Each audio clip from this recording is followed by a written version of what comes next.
5:02. And so I'll just do a quick roll call. I'm here, Councilmember Harrington. Here. Councilmember Matheson. Here. Great, so we just have the acceptance now of 2 sets of minutes. So for the December 12th, I just added on item Q, just a little bit more description, something that I had talked about in the last meeting that wasn't included, so I included that. And then we have the January 2nd meeting minutes. Are those all set for everybody? Great. So we'll accept both of those. And our first topic or first item today is from Tyler Technology, going to be giving us a presentation.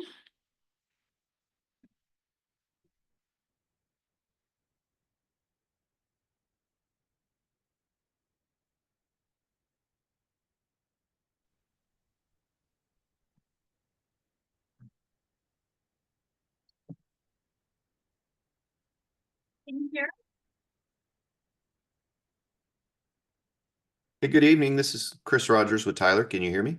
Hi. Yeah, we can. Perfect. And this is Latrice Lofton with Tyler. Great. Welcome. Thank you. Thank you. We're going to completely confess here that we use Teams pretty much primarily internally.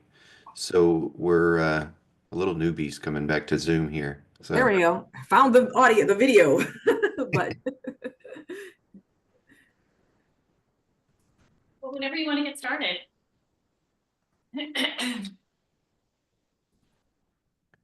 I'm sorry, we're okay to go ahead and get started, you said, or we're Yes, waiting? whenever you'd like to, yes. Oh, okay. All set Perfect. on time. Great. Well, thank you so much. I appreciate it. I'm gonna see if I can find a place to share my screen here, if that's okay. And that's the one I need.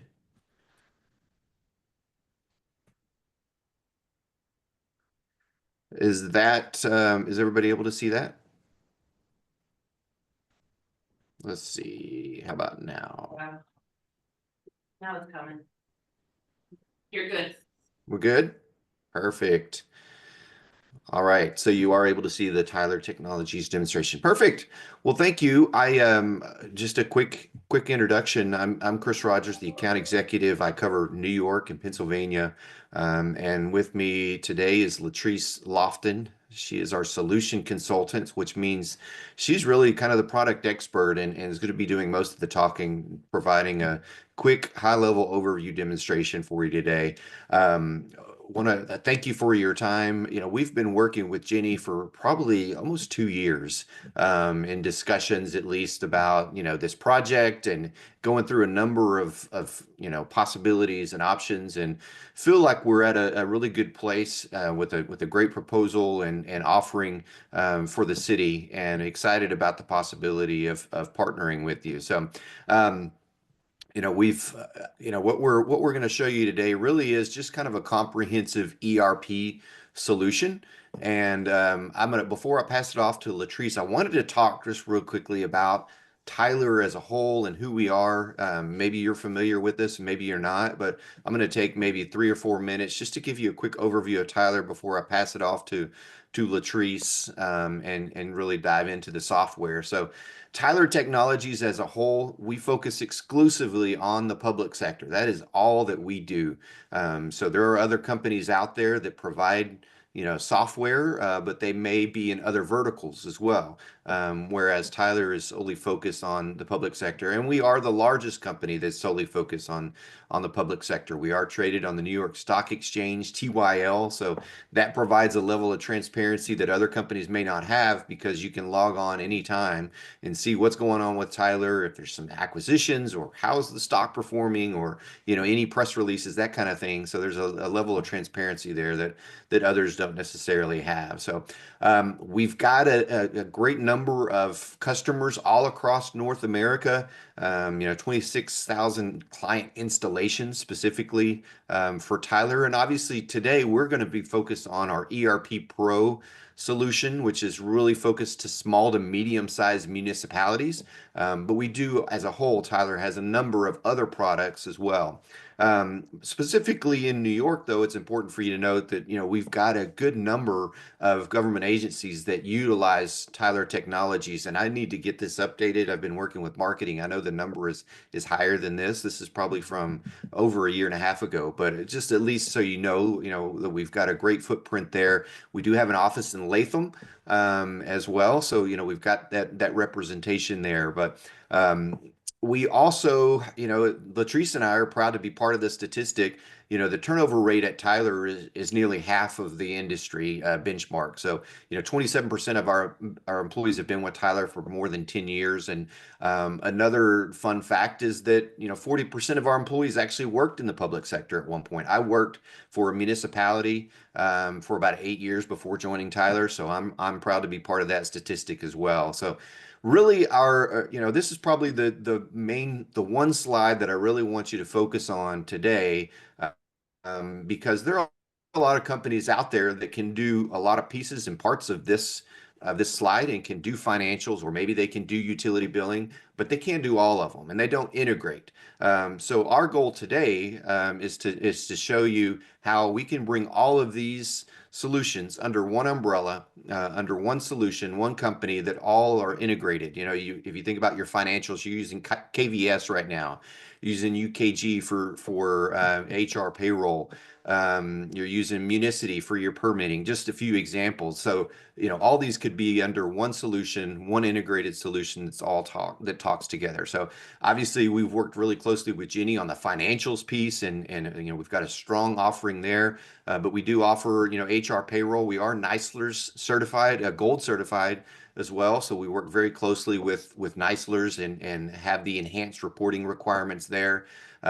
We have a fully functional utility billing solution that can do a number of things in the field and allow your field techs to do some things rather than having to come into the office to get a service order. They can do it on an iPad. Your customers can log on and make a payment online, and then we can serve as the credit card merchant account provider for those as well, and take payments. So, again, we want to be a one-stop shop for you.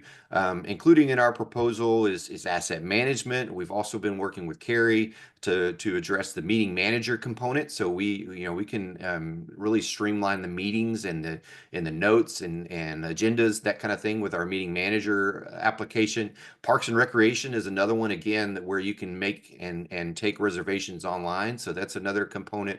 Citizen engagement is one that we're really excited to show you. We have what we call our My Civic application. It's a mobile app, and Latrice will go into more detail on that.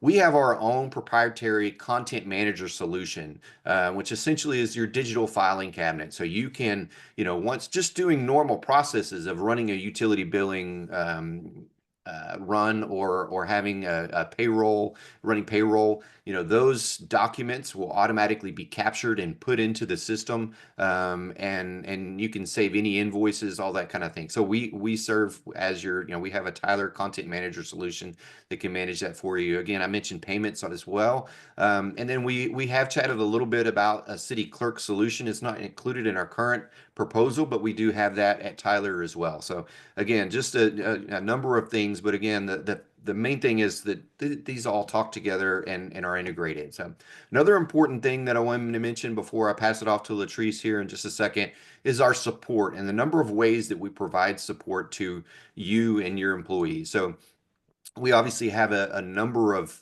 ways, self-help within the software that's intuitive to know where you're at and can bring up self-help topics.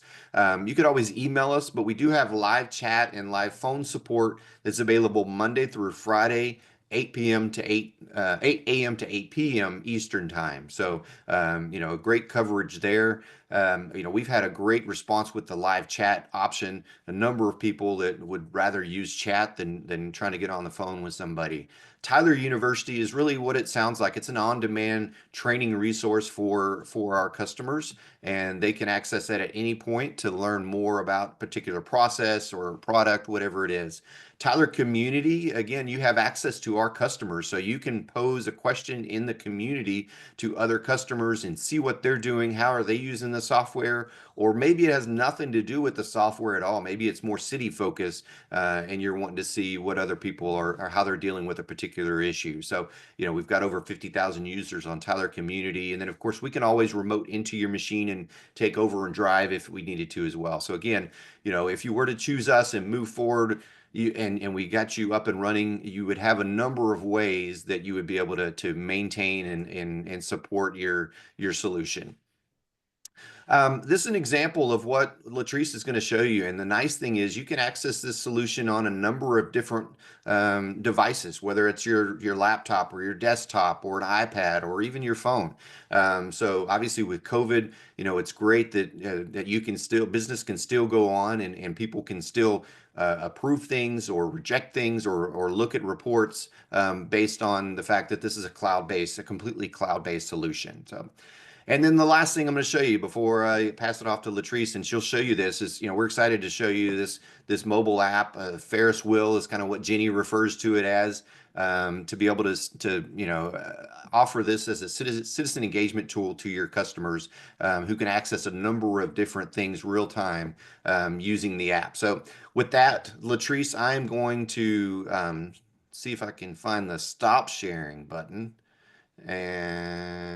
Or maybe you just steal it from me because I can't see where I need to stop sharing. Maybe it'll let me just take it. Okay, perfect. I can share. While she's getting everything ready, are there any questions specifically that you had on any of the things that I discussed before Latrice shares her screen? Any questions? Just how much is it gonna cost? Well, that will depend on the package that we choose. Right now, the current for,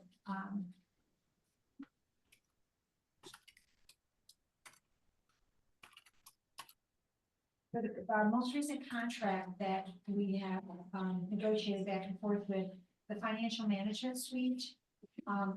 This has our core financial statements, it has our purchasing, has our inventory control, has HR, has our employee access pro, accounts receivable, the list is very long, our cashiering, things like that. Then we also have the enterprise asset that Chris mentioned, the identity workforce, the MyCivic, which is the Ferris wheel, time and attendance, which is payroll, the content manager, the meeting manager, the park and recs, the Tyler utility, and the utility billing itself, credit card payments and things like that, and the ER Pro financial management suite. So when you look at all of those things, there's two prices that we have to deal with. One is the uploading and getting everything built and functioning. And that estimate is about $207,000. That's a one-time fee. Now, if we add city clerk to that, that's going to add a little bit more cost. If we ever go with code enforcement, because there's a code enforcement module, depending on what Stephen office decides, that would be another onloading fee. But as of right now, it's about $207,000 for the onload. After that, on an annual basis, it's going to be about $142,000, $143,000 a year for all of these different modules. But when you take what we're already paying, we're paying UKG about $30,000 a year. We're paying KBS probably about $30,000 a year. The different programs that the different departments are using, I've estimated to be about a net increase of between $30,000 and $40,000 on an annual basis. Is that budgeted? Right now, it is not in the budget. What is budgeted is what we are currently doing for all the different programs. So it'd be $30-something thousand more. Additional, yes. But what this will do, once it gets up and running, because it's going to take a number of months, not a year and a half, to get all of these modules up and functioning. What it will do is it will make the production and the efficiency of what we're doing much better. And it will, just for example, the meeting manager for Carrie, as far as getting ready for the meetings. For the first year, we'd have to put up like $240,000. Yeah, for the first year, we would have to pay the what they call Installation boarding, costs, the one-time fees. Mhm. And then Chris and I have been discussing how we're going to also pay for the reoccurring fees. So the first year, it may be the combination thereof between the both, because what we have to do, once we sign a contract, what they have to do, they have to reserve cloud space for us. And then we have to pay for that space. But Chris and I have not, and Greg, we have not finished, those discussions yet. But that's included in the two hundred. No, the 206 is their one-time setup fee, think of it that way. So there'd be more than $240,000. Yes, but as I said, I'm not sure on the timing yet as far as when those payments would have to go out. What I've asked Chris to do is that we don't start paying for the recurring fees until that particular module is up and running. But we may be able to do like a 6-month delay, we talked about that, because Tyler will have to pay for our cloud storage space, which is not fair to them to be out of that money, in the meantime. So, but, again, this is all to be decided, by council deciding if this is the route we want to go. And, and also all of the modules that we recommend to you. Right. What about the city clerk? Well, the city clerk, she's been working with Tyler, and I'll let Carrie speak to her impressions. So admittedly, I was not on board. I told Jenny that. And then speaking with Chris and his part, I think is Mike his name, Chris? Mike Wagner, correct. Mike Wagner. They sat down, they explained the options that are available and the way they had to work around the problems that we were having and experiencing, and I think it's great. I think that is gonna solve a lot of problems, and I think it's gonna take care of a lot of the time issues that we have. So we're gonna be able to take care of a lot more and save a ton of time. So they've been very easy to work with, and I think it's gonna take care of a lot of problems that we're experiencing. And did they give you a price? I did not bring it with me, I'm sorry. We do have pricing, but I didn't think to bring it upstairs, I'm so Yeah, sorry. I'm sorry, I forgot to print that one off. I'm gonna assume this is just the first of probably several A lot of kinds of discussions we're gonna be having. So, Well, yeah, I'm hoping. As an it won't be- introduction. Yeah, I'm hoping that it's not going to be several. I'm hoping that we'll be able to provide you the information that you need. So maybe after 4 or 5 conversations, if we have to have more demonstrations or whatever, council will decide the route they want to go. The reason being is because of the timing of getting things. So we, Tyler has to reserve their programmers to be assigned to our project. So I don't want, as Chris said, we've been working together now for, I want to say 1.5 years. I think we started this in August of 23. And so he's got to get his team scheduled and organized to start different implementations of what we do. Right, if it's more efficient, then in the long term, it makes sense. And it makes sense, but the thing that I'm concerned, I don't, all of the technical stuff, that's really not my concern so much. If you think it's better, I accept that. I'm just worried about the expense and how we're gonna pay it. No, I understand. And so, what I would like to do, once we get everything finalized, then I will actually write up a report to give to council. I'll show you what the Tyler cost will be compared to what we're currently paying. And, so I'll get all that detail too. So what is if it's not several conversations, then what is the time frame that you're looking to have this? If council does offer approval and we decide to move forward, what is the time frame you're thinking? Right? Do you have an opinion on the time frame? Time frame for implementation or for deciding yes or no? Yeah. I think it's really, it kind of depends on the feedback we get from council, like Okay. how much. Yeah, after this presentation, obviously the rest of the council members have a chance to review the video and see that as well. If there's questions that you had, more information you want, in addition to Ginny providing a breakdown of the costs and all that. We could have additional conversations as needed, but I wouldn't think it would take more than 2 or 3 conversations to really make sure the council understands what we're getting into. And if there's questions about, do we really need this module or that, we can talk about that. And then it comes down to the financial decision. So I would think in the next month or so, we'll be able to. I would think the important thing is if you say it's more efficient, then you can, because that's your job. Yeah. But the thing that Yeah, I can I'm tell you concerned right about, now, how we pay for it. I can tell you right now that all the systems are much more efficient than we currently. Right. Yeah, And we'll be able to do a lot more things electronically. I've talked about in budget, like with the utility billings, if we go to quarterly billings, that's going to triple the workload in my office for collecting the water payments. But this system will allow us to do things electronically. So instead of printing, mailing, the bills will be able to send them electronically. We can collect the emails from the homeowners and send them out electronically. Of course, they will have to sign, on their website, or on their account that they are willing to receive things electronically instead of people. But all the citizens will be able to actually set up their own account through this system. They can see their utility bills, their code enforcement bills, their tax bills, their ambulance bills, whatever we connect to it. So it'll be kind of like, as Chris said, in one spot. And also, I just want you to know that Alan Ruckles, the county treasurer, they just finished their conversion with Tyler, but they have a higher level of programming. They have the Unisoft instead of ERP. Yeah. And so if you wanna, Well, I mean, I'll let Chris, and I would, after Chris time, just give my 5 minutes of. Sure. I mean, we started 2019, so Yeah. I just give my 5 minutes. After Great. he's done. Great, so I think it probably Can I ask a takes some question? time, we should go. Who owns the cloud after we paid Tyler the money, cloud? To see what happens in the future, if we say, this isn't really working, we're gonna go away with it, but we got all this stuff on here. He said it's proprietary, a lot of this stuff, but if it's in cloud-based thing, who owns that? Is that Right. something we, all our information back? yeah, I'm gonna let Chris answer that question, but just so you know, I've already contacted UKG and KBS for when we stop using their software. And they usually you just have to buy like an Oracle license that will let you still access the information for inquiry or reporting purposes. It will no longer allow you to make any new entries onto the program, but it will still let you get to the history and to the different reports that. But the two aren't compatible, you can't transfer all that. Well, you can do conversion, but conversion usually is pretty expensive.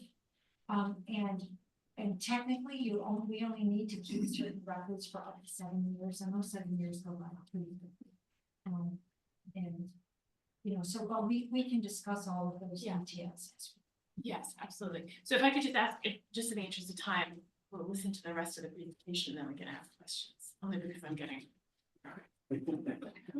Only because what? Yeah, I just want to make sure we're okay with. time. Oh. Yeah, yeah, it sounds good. And I'll just answer real quick. That's a great question on the cloud and your data, and it is your data. Obviously we want to keep you as a customer for a long time. We have a 99% customer retention rate. But if you did decide for whatever you want to go somewhere else and do something else, it is your data, regardless of the fact that it's a cloud, cloud version.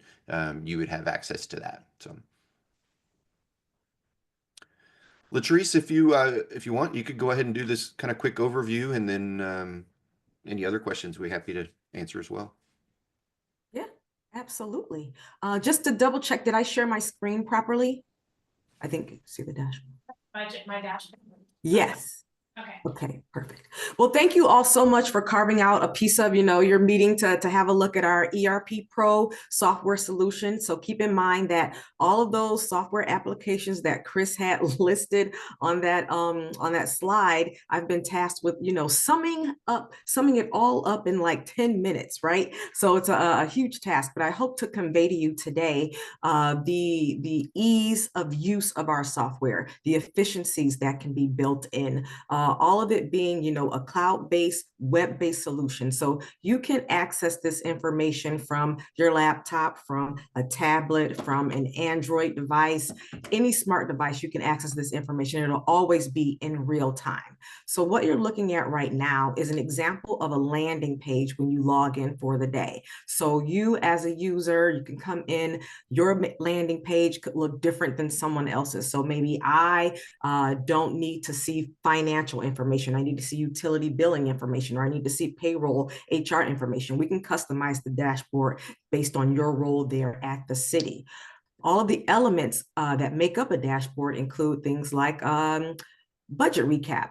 So when I log in for the day as, finance director, maybe I want to see what our total budget happens to be right now in real time. So right here, I could see, on the revenue side, as well as the expense side, my original budget, any adjustments in or out, any actuals, encumbrances, reserves, and then ultimately the bottom dollar. So this is all in real time. If you paid vendors 5 seconds ago, that actual will update and you'll see, what's available in your budget. Now that's for quick, easy access to this information. This is also accessible on a tablet, which I'll show you in a moment. So at your fingertips, when you're like at a conference or you're somewhere else, you can easily log in and see, available budget by, as a whole for the city, or you can even narrow it down to maybe one particular department just to see their information.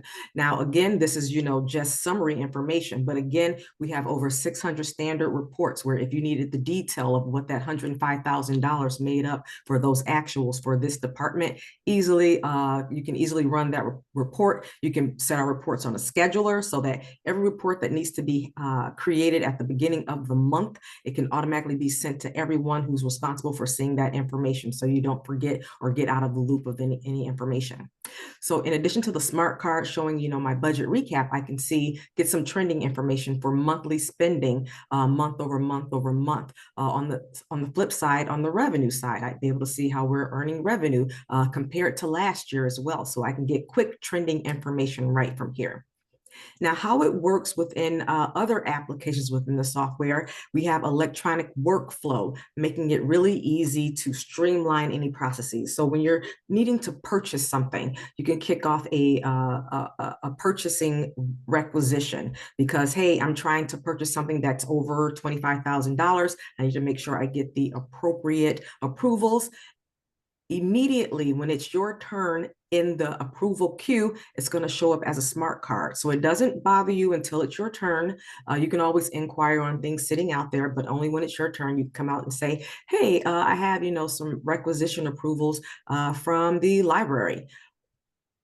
I can, drill in and see exactly what they want, who the requester happened to be, how much. I can immediately approve it, reject it, drill into that record. But more importantly, I can do a quick budget recap. So this is telling me in real time how much I have available in that line item and where the other funds lie. So I can see immediately if we have enough to cover that $1,500 expense. So those are some of the tools that that you can get directly from your dashboard. This is also a powerful tool for finding information. Let's say you're having a discussion and you're interested in finding out how much you've spent with Amazon, or what if they have any open invoices or something like that. We have what we call a global search here. And if anyone's ever Googled something, right, or went on Amazon, all you have to do is put in a keyword and it'll find the data for you. It'll go out there and fishing for it. So what we've done is taken, that concept and applied it to Oneonta's data. So when you have your database up, you can use global search to find any record that references Amazon. So instead of having to go through files of paperwork or having to go, through, cabinets or, emails or something like that, you'd be able to find all of the records that have Amazon. And we've broken it out into different categories based on your permissions. So I can see any GL transactions associated with Amazon, any POs, any AP invoices. I'm looking particularly for the vendor record. So I can go ahead, click that, expand that. Latrice. Yeah, I'm sorry. So sorry to interrupt you. I'm not sure. What I'm seeing now is it almost looks like your iPad screen versus, because I'm not seeing anything with Amazon right now.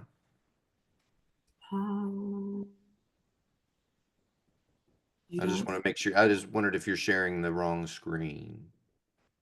What I look at now, dashboard, it says my dashboard, but it shows 5:30 p.m. Thursday, January 16th at the top, and it has like almost like your iPad screen, 65%. And you still don't see it? It says, okay, let me stop. I don't. I'm not sure if No, you we're might- seeing the same thing you were. Yeah. Okay. Oh, I've Staff been directory clicking all and all these that. things. I'm sorry. No, that's okay. I was giving you a second thinking maybe was taking a you were minute. about to get somewhere else, but yeah. It's the same monitor. Let's see if it does it now. So does this monitor show you Amazon? There you That go. makes more Yeah. sense. It's the same monitor. Who knows? Oh, well.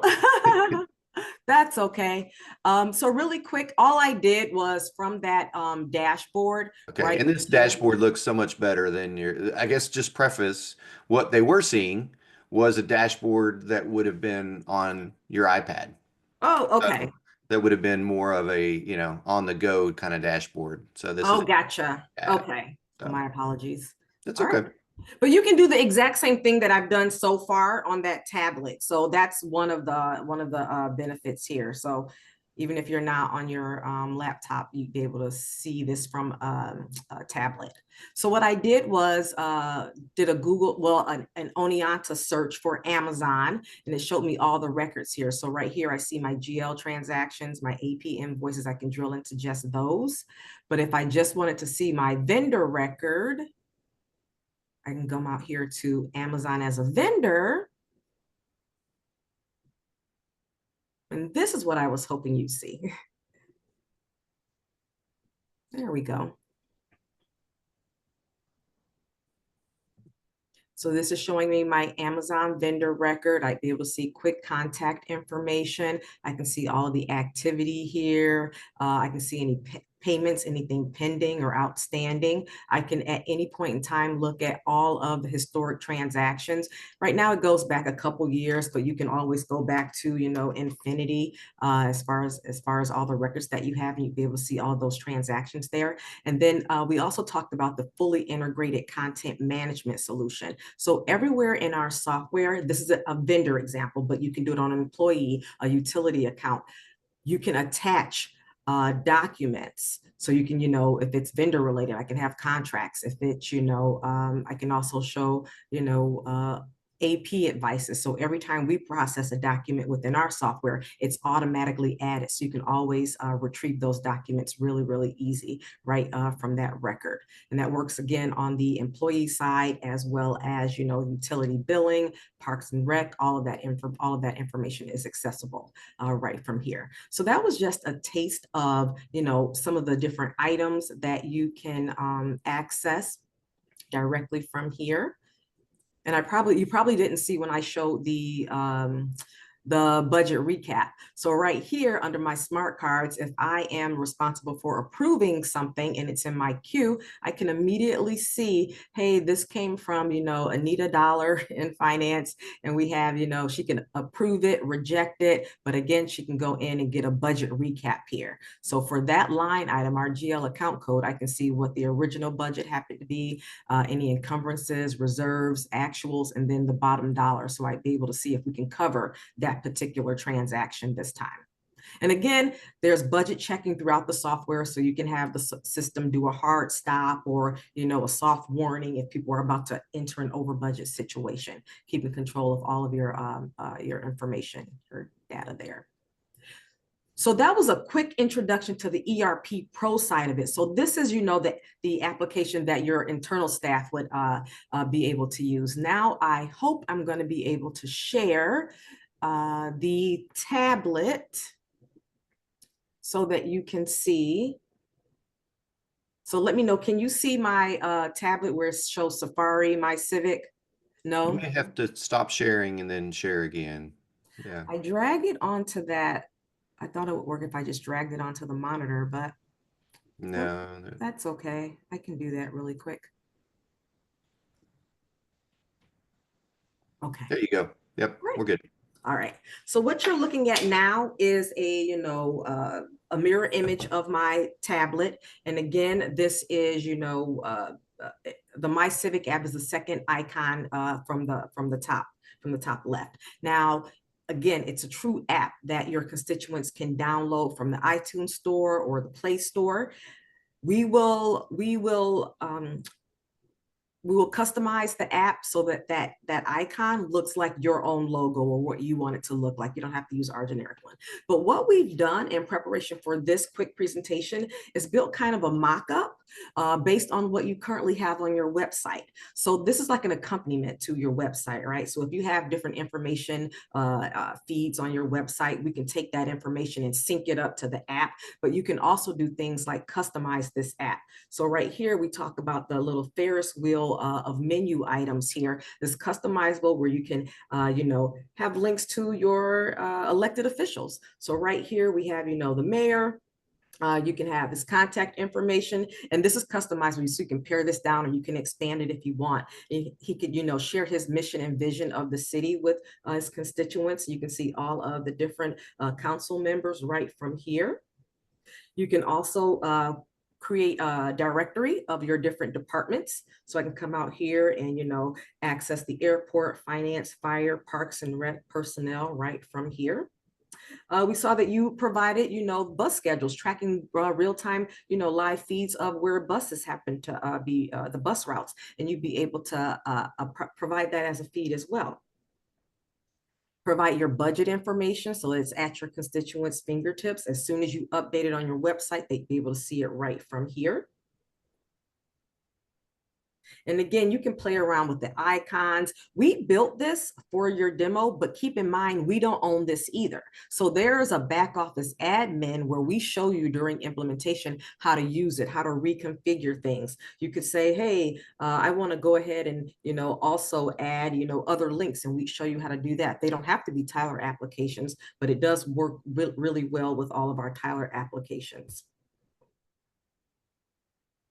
You can even provide, all of your different meetings with the meeting minutes and meeting videos and agendas and things like that as well. So there's your chambers. We've been there. Yeah, we've been there. Latrice, I don't think we have an example on here, but as far as like any kind of payments, utility billing, licenses, they can access that, log in and see everything specific to them for their utility bill or any other bills, correct? Yes, that's exactly what I was going to say. So this is a mock-up based on what we already, could gather from your website. But as you go live on different ERP Pro applications like utility billing, you can add a, hey, pay my bill app right here where they can come out, see their consumption, pay their bill with one click. They can also, licensing, permits, pay those different fees as well. So you would be able, maybe you want to provide like additional links as well. So maybe even non-emergency reports. Hey, I just want to quickly report some tall grass or something like that. So we can have that routed to the appropriate individuals right from here. So those are some things that we can add on as you build with our Tyler products. So those are the ones you want to give them access to immediately. Over in the right-hand corner, there's the hamburger menu. So you can go ahead and add, additional. So it's an unlimited, list of different applications and menus that you can provide to your constituents. We also talked to the person that built this, and they're like, hey, if they bought this, we could, work with you to tweak it a little bit, and it's pretty much ready to go right from here. So all the work for this pretty much has been done. That's what Monica said, right, Chris? Yeah, she had mentioned, as far as some of the implementation hours, we probably could reduce some of those just based on her doing a little bit of the work initially anyway. Yeah, absolutely. So with that being said, I know your time is, precious, and I just wanted to, convey some of the different aspects and some of the, time savings aspects of the software. With that, are there any questions or anything, or something you want to circle back to, or? Do we have any questions?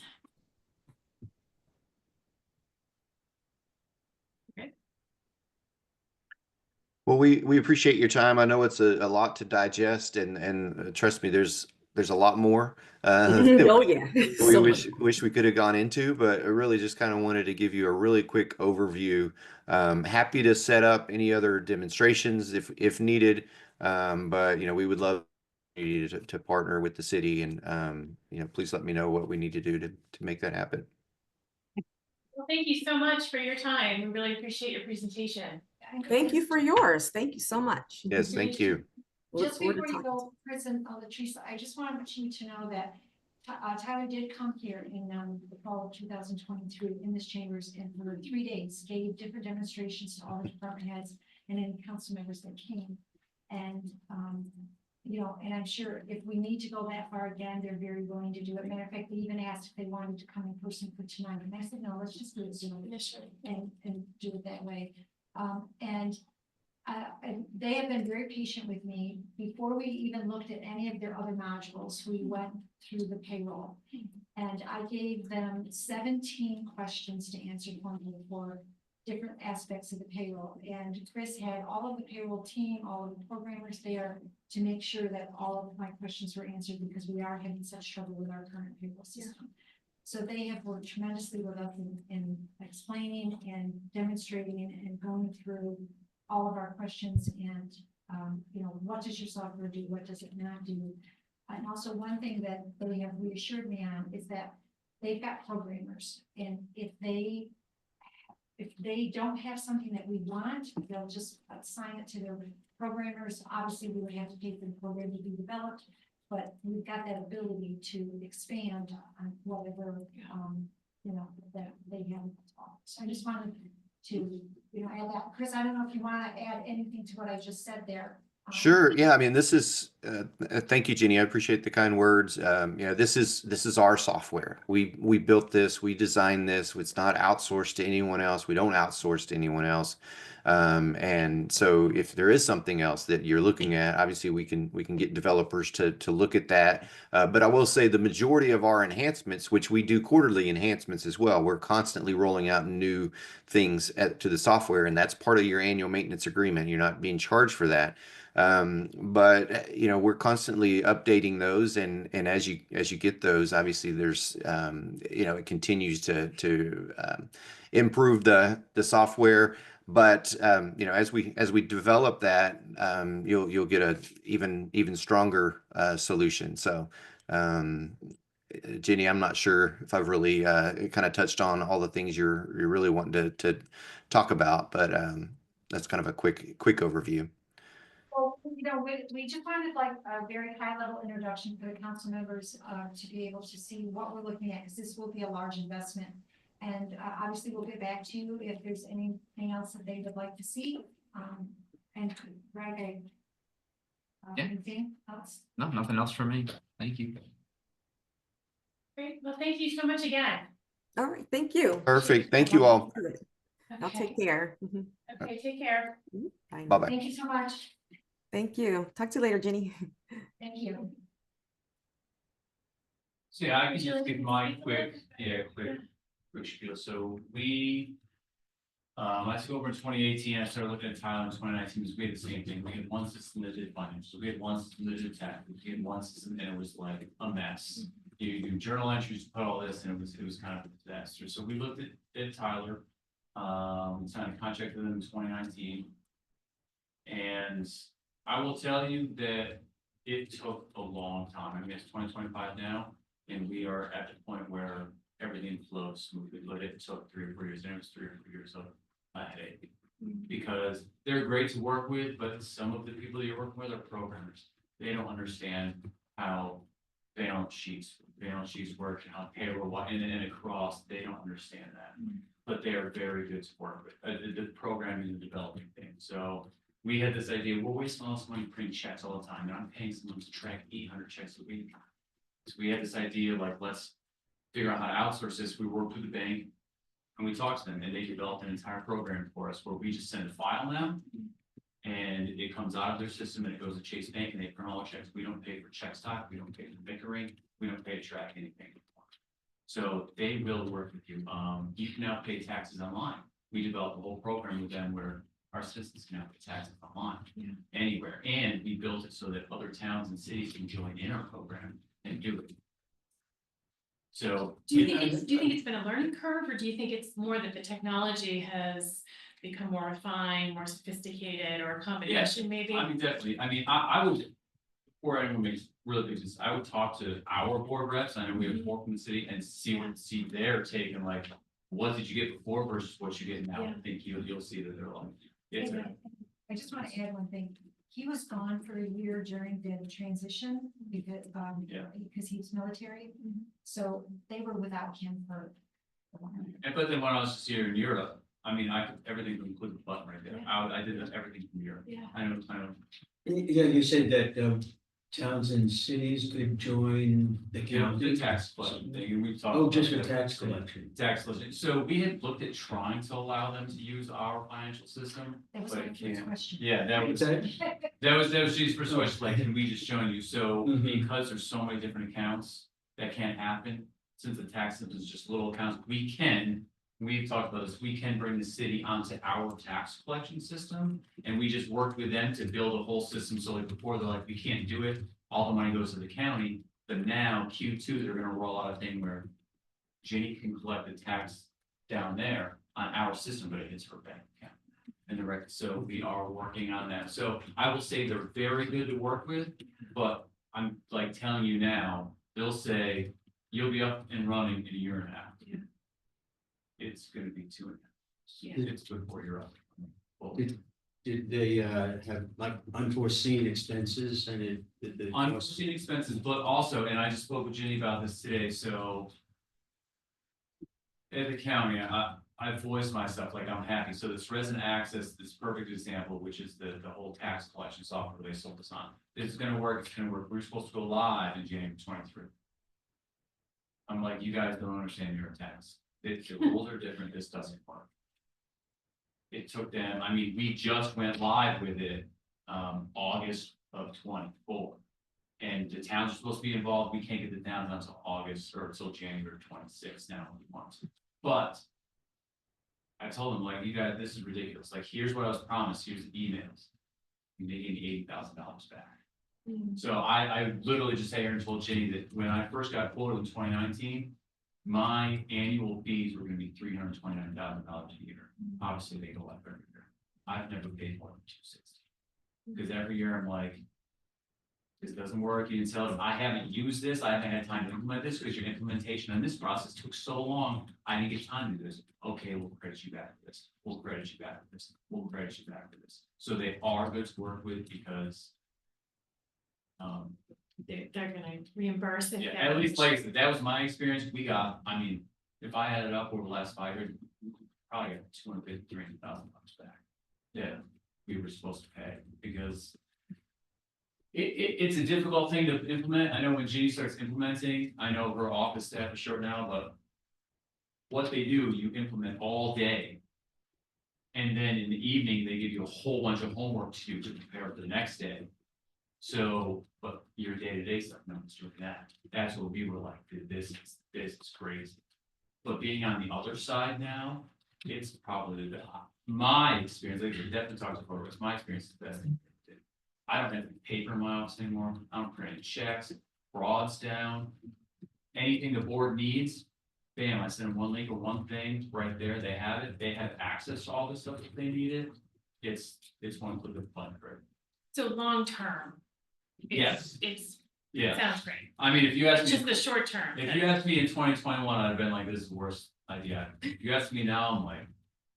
I would do that over and over again. I mean, I would plan it differently. Yeah, I know that Herkimer County's doing it now. I've given several presentations to Herkimer County, like, you're doing this. You don't have to, but. You need to have someone that's just implementing the software. You can't, Jenny's a brains, but you can't take Jenny out of her day job for 6 months. You could, you need someone in the background. And that's how we officially started. I was like, Jenny, I've done this. I know Munis, I can do this. I can help you with that process. If that's whatever decided, because we've been through. so that's actually really good information, I think, for the council, to know that the implementation, there could be personnel that. could help with that. Yeah, and that's what Directly. I told Herkimer County, I'm like, you need to hire somebody part-time, temporary, to just be the person that meets with them every day. Gee, this is what they want, gives it to them, does the homework at the end, because otherwise, like I said, I'm gonna be fell behind in 2020. Because we were just trying to do this all the time, but like I said, honestly, being on the back end, it was, my opinion, the best decision that we were accounting for the finances and for purchasing and for payroll and for the tax system. Yeah. Because we have, you know, W-2s, one click of a button for that now versus. I mean, it took us 3 weeks, because that's all the process. Yeah. People paying taxes, we have to balance with the towns and come here and people would have to come in to pay taxes or send a check. People are calling, oh, we want to pay the credit card, we can never do that. Now, here's the website, pay your tax online. Like, my office, we don't get a lot of walking. Everyone just pays them. Here you go.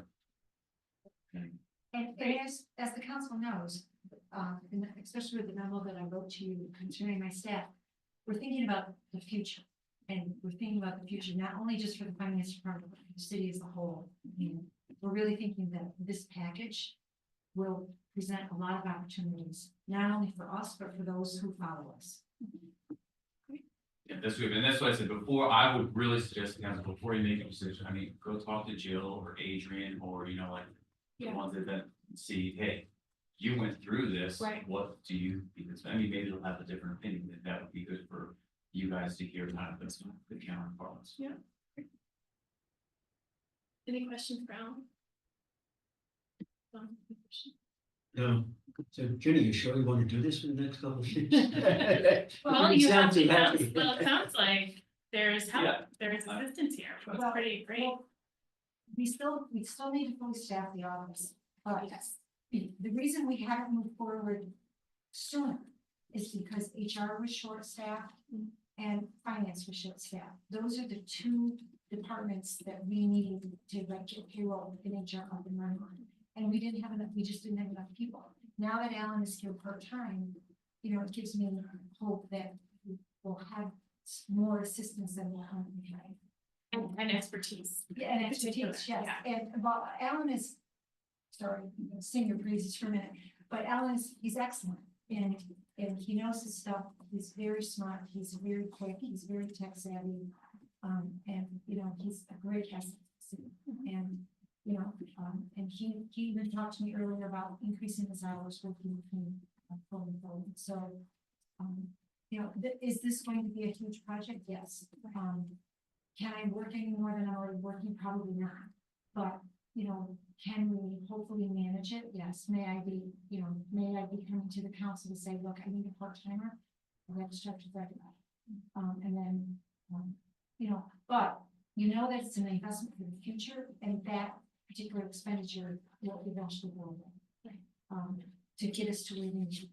And because of this software, my staff before this software was, just through attrition, COVID, I had a lot of people at retirement age that left. My staff is 3 people less than it was, and we keep up, no problem, you know, because of this, like, I don't have one person now that's tracking 3,000 checks a month. They do it all. I don't have doing 1095s all of January and February, W-2s, it is cut down, so And we're saving over, you know, 100 grand a year just in the staff In costs that personnel, we yeah. had before. And of course, our goal is to eliminate as many paper checks as possible. We want to just upload electronic files and you know, and that's what Emma and I were just talking about earlier this afternoon. I don't even want to send it to the bank so the bank prints the checks. I want everything to be sent electronically. Just like your direct deposit every day. And we just get that information from the vendors, we create their electronic deposit, and we upload it to the clearinghouse, and then they get it. And that will eliminate, as Ellen mentioned, fraud. Now, I want you to know, like, within the last probably 9 months, we have had 3 to 4 different fraudulent checks saved because we have positive pay with our bank. We upload a file to the bank so they know what checks we wrote to what vendors. And some of those, the scammers have gotten so good at it, they may look like it's our check, but our protections have stopped it.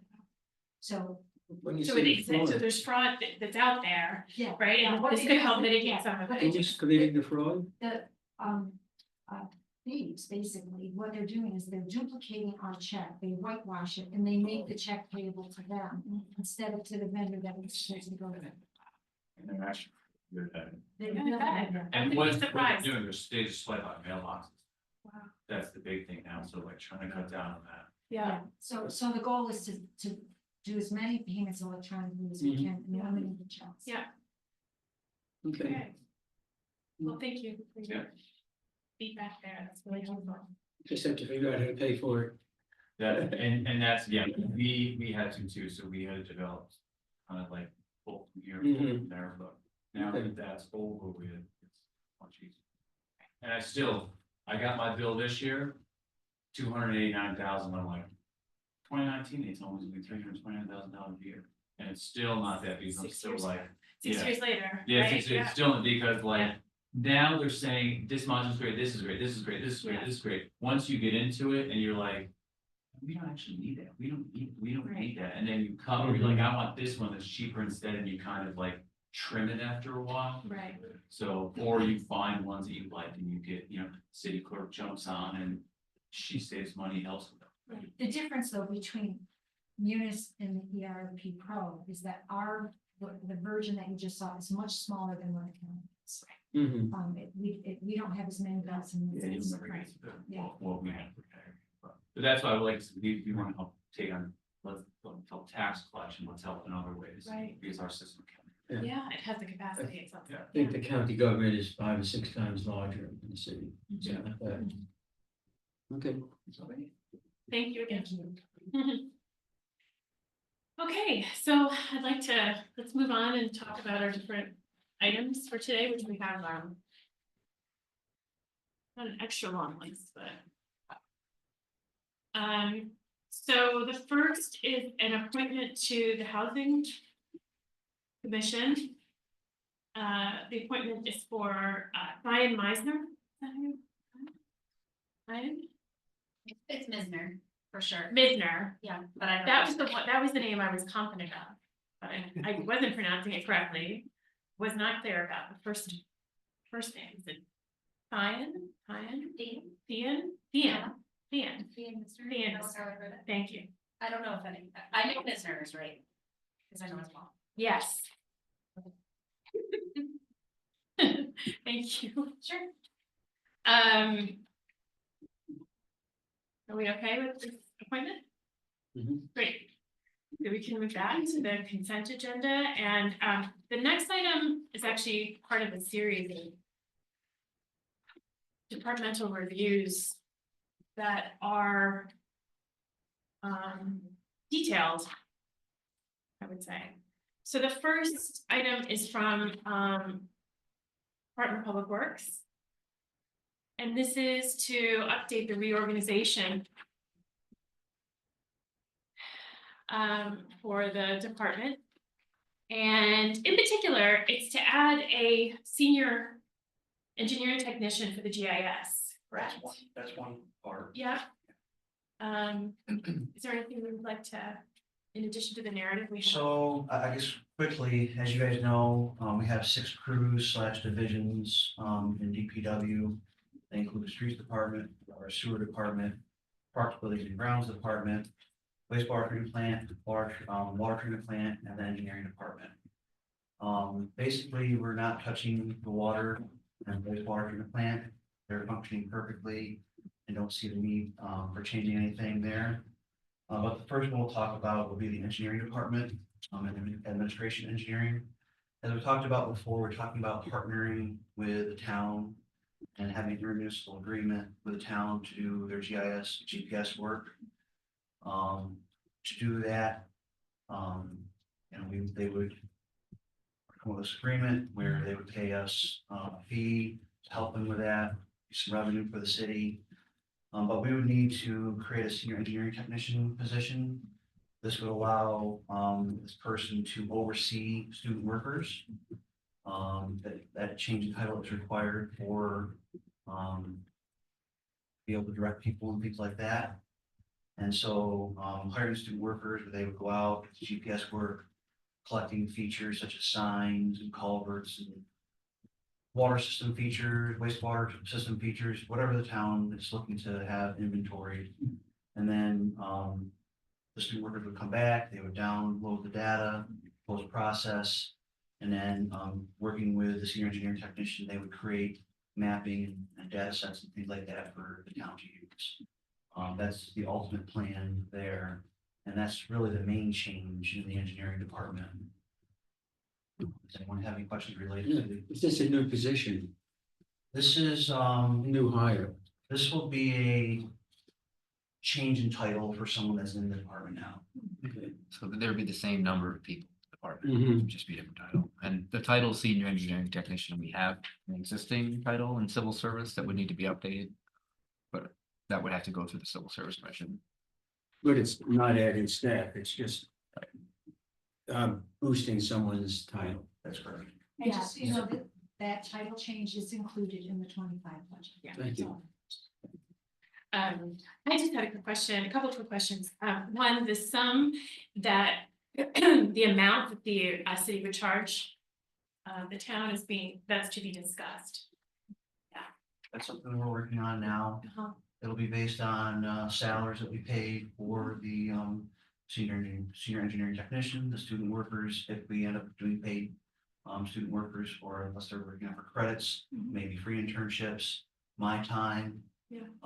Any other administrative time that may be associated with it, software cost, All that would go into the All that would go- calculation to the yeah. sum that you would charge. Yeah. And then how many approximately, do you have an idea how many student workers you're thinking? thinking two at least to Two? start out with. Yeah. Would be good. Is They that have team? one GPS unit. Mhm. So one person could do GPS, another person could be working on the computer. Yeah. And doing post processing and creating maps and things. We could also rent another GPS if we wanted to. That's another possibility, but right now we only have one GPS unit. In the past, we haven't for a few years, but we've had a kind of rotating stable of geography students from typically SUNY that have come through the engineering department in the past and done this work. Also code enforcement has similar success with student interns, so we're pretty confident that we'll be able to find a regular supply. People who are learning that sort of thing and are interested and willing to help, and it'll be helpful to them as well. Probably have GIS training SUNY in their courses. I believe they do. Yeah, so I think they come with some kind of background in it already. Yeah, they'll have some exposure at least. Yeah. About it. Yeah. And I just Someone want to teach put a them. plug in, it's all right. The Ferris wheel that you just saw, the GIS work, the conditions of the roads, all of the technology that the engineering department is doing, water, locations of water connections and sewer connections, stuff like that, that can all go on the app. So the public can see all. Yeah, so the GIS data that gets collected could be publicly available through those options, yeah. Thank you. Any questions related to the engineering department changes, No. change? No, I had those two questions, just going over the narrative. So the next change is in the parks, buildings and grounds crew. This would be adding a second working supervisor. This is the primary change there. And the idea is parks, buildings and grounds, it used to be parks and then buildings and grounds. And we combined the two. And generally, half the crew works on parks, half the crew works on buildings and grounds. And we have one working supervisor to oversee all of that. And there are 8 employees, actually 9 employees, including the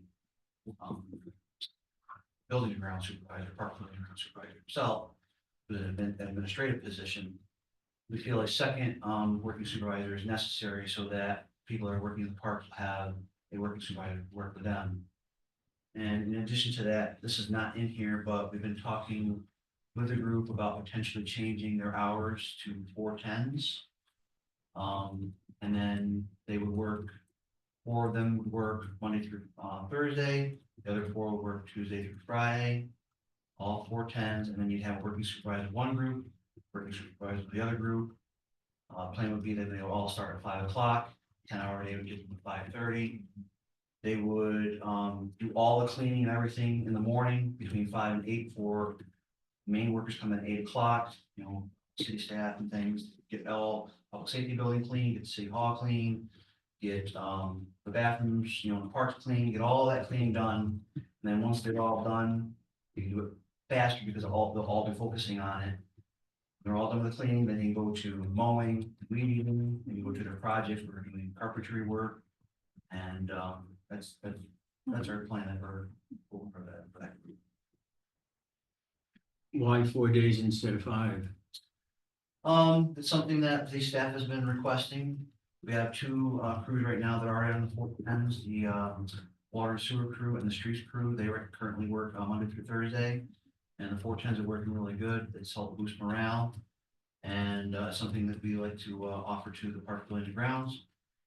With the caveat of still needing to have people there 5 days a week. So that's why we have the split Yeah. Monday through Thursday and Tuesday through Friday. So the reason is because the staff likes it. They do like it, and it's working for us. Does it help getting projects done? Yeah, it's helped getting projects done because they can finish something up that might, on an 8-hour day, may take a couple more hours to finish, they're able to finish the project. So it's been helping out a great deal. Implemented with the water, sewer, and the streets crew, and also in central garage. It's been 2 years, year and a half 2 years. or so. We tried to pilot first, and then we implemented it in our new contract. So those crew, we'd have to have a discussion with CSEA and have an MOA to allow this crew to do it as well. But You know, we found, I think, from the feedback I've heard from Chris and others, is just as efficient, if not more so, with the 410s and the 5.8s. We certainly aren't getting less done. We might be getting as much or more. The other question is there someone being added to the payroll for this? This would be another promotion from within. Okay, So there would be an advertisement for this position. And then we would do interviews, for staff that are within the crew now. so there'd be 2 promotions. One promotion in engineering, one promotion for Right. parks and building and grounds. Okay, And again, these promotions were anticipated during the budget process, so they are included in the job. Okay, so do you need anything from us as a council for that? At the Um, end, I guess we can go through what you need at the end, once we get through this, because there's a I couple. mean, there are actions needed. I can go over that one Yeah, through all of that's them. fine, because the next one is the streets crew, is that? Yeah. Did anybody else have any questions on parks, building and grounds? No, I just want to mention that it seems like that new kind of work, those work hours of extending the work hour to have Fridays free seems to be a sort of new mode that a lot of organizations are adopting. So it's interesting that you've seen success here. Yeah, we have. All right, so the streets crew, currently only have one heavy equipment operator. We've had the position, available. We've always had 2, heavy equipment operators. But it's been vacant. And we'd like to promote someone from within, from motor equipment operator to heavy equipment operator. So this will also be a promotion from within, so not a new position.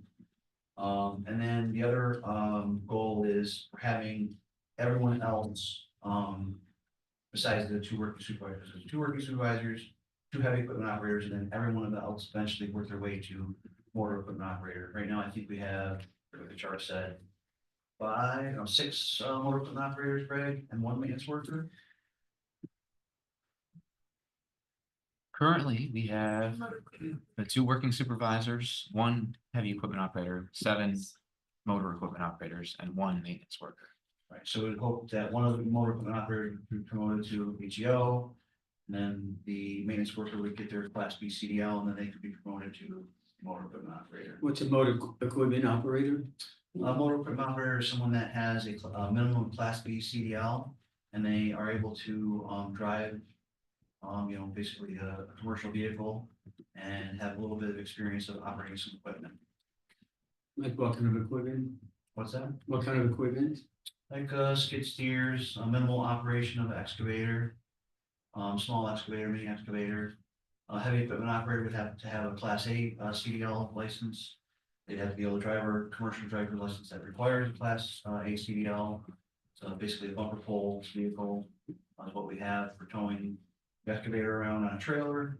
And they would have to be proficient in excavator, operate all our excavation equipment, loaders, etc. There's a big difference between a truck driver and an excavator operator, though. Yes. Yeah. I mean, I was a truck driver. So Okay. here's the keys. But the Pretty big truck too. the difference is in you're moving some workers to be more fully trained. That's correct. Yeah. And those are all budgeted items, those Yeah. promotions are all budgeted. So one of the things, I'll just jump in, what we're listing in one of the attachments below this sheet in your packet is kind of excerpts. It looks very similar to the org chart that we share every quarter or so, but it just removes all the names to simplify it and shows the titles that we have now versus what we're proposing. And the titles that are shown as what we have now, if you were to look in the back of your budget book for 2025, where it lists the personal services schedule, it lists each title within each department and how many we have, it will match up there. So as we're going through this, you would see a modification in that like come next year. And we want to just define for each crew, what's our ideal? And in some cases, like we have a maintenance worker now instead of an MEO, that's because that person was, the best fit for the job and we interviewed, but they didn't have a CDL yet. So we hired them as maintenance worker. We trained them internally using our entry-level driver training program until they're ready to move up to MEO. So we just want to be very clear as to where we're trying to get to, even if we're at sometimes a little different or behind. Any more questions on the street crew? Finally, the water and sewer crew, so this crew consists of a, administrative supervisor, one working supervisor, and we have hopes for, filling up to 4 water and sewer maintenance mechanics. Right now, I think we have, chart I have in front of me, but I think it's 3 of them, Greg, 3 water sewer maintenance mechanics and one. We've got 2 and 2 in the budget right now. Because that's essentially what we can, So 2 motor equipment operators. and 2 water and sewer maintenance mechanics, plus the work. Actually, I take that back. 1 motor equipment operator, 1 is a laborer. Who gets hired. Right, the budget includes 2 MEOs, but to that point, I was just making, we have a laborer instead of a Okay, one of those, yeah. well, we are budgeted to be able to promote everyone at some point to board. Yeah, understanding that, our laborer is not gonna be ready to moving up right away. It wouldn't be a budget issue this year if we were to promote. So to meet the requirements for a water and sewer maintenance mechanic, you have to have a Class D water license. You have to have a minimum of a Class B CDL driver's license. So the proposal, just to clarify, the proposal is to move the motor equipment operators into maintenance That's or correct. mechanics, okay. He's very close to getting his Class D CDL, Class Yeah. D water license, has a Class B CDL. And he requires 1 full year with us before he can promote, which. By the way, I think.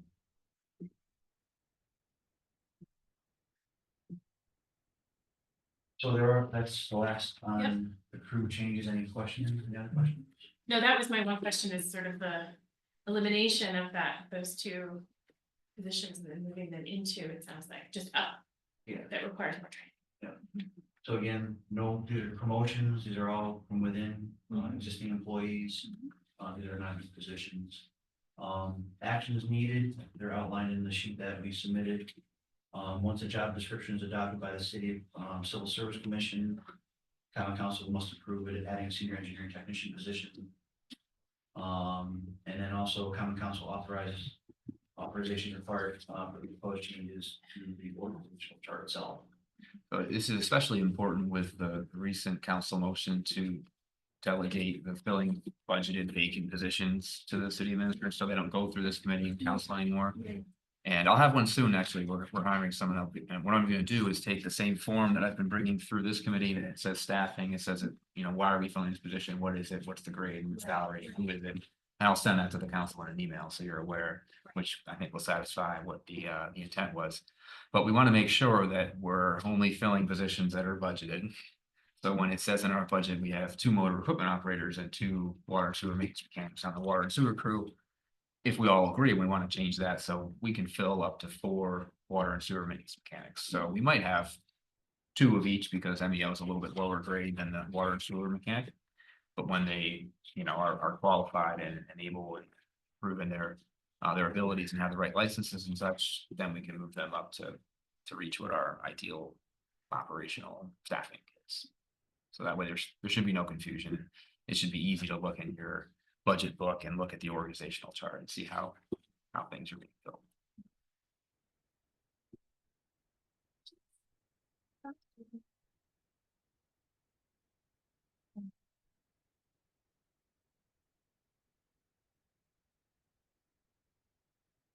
My question was about the inclusion of this new senior engineering technician. I wanted to just double check that it is a budget, or that there's room for the accommodation of that position in the budget, so. But we would just need to, as a council, approve that job description. Yeah. Okay. Do you have anything else? None on that. Okay, so, just wondering about moving this into discussion agenda. It might be useful to get a It sense might of be the rest of the useful to have, council. the council updated. Right. Yeah. It's just a lot. Well, you can simplify it, is, there were existing employees and they're moving to ladder. Right, right. And then being trained for a new job, Right, which will, the efficiency. right. No, I'm just, of course, yeah, I'm just wondering if you wanna go through a presentation again. More information is better, if the Yes. council members feel everything left out. Like, item D, with the, public transit, Yeah, if we're ready to talk about that, I have. some questions. not yet, because I haven't decided whether or not we should move these to consent, but if we're gonna have a discussion. Well, about if this. you, I'm sure, put it on. I think I'm gonna do a discussion agenda of these items. Yeah. And just have us be as clear as possible about it. Yeah.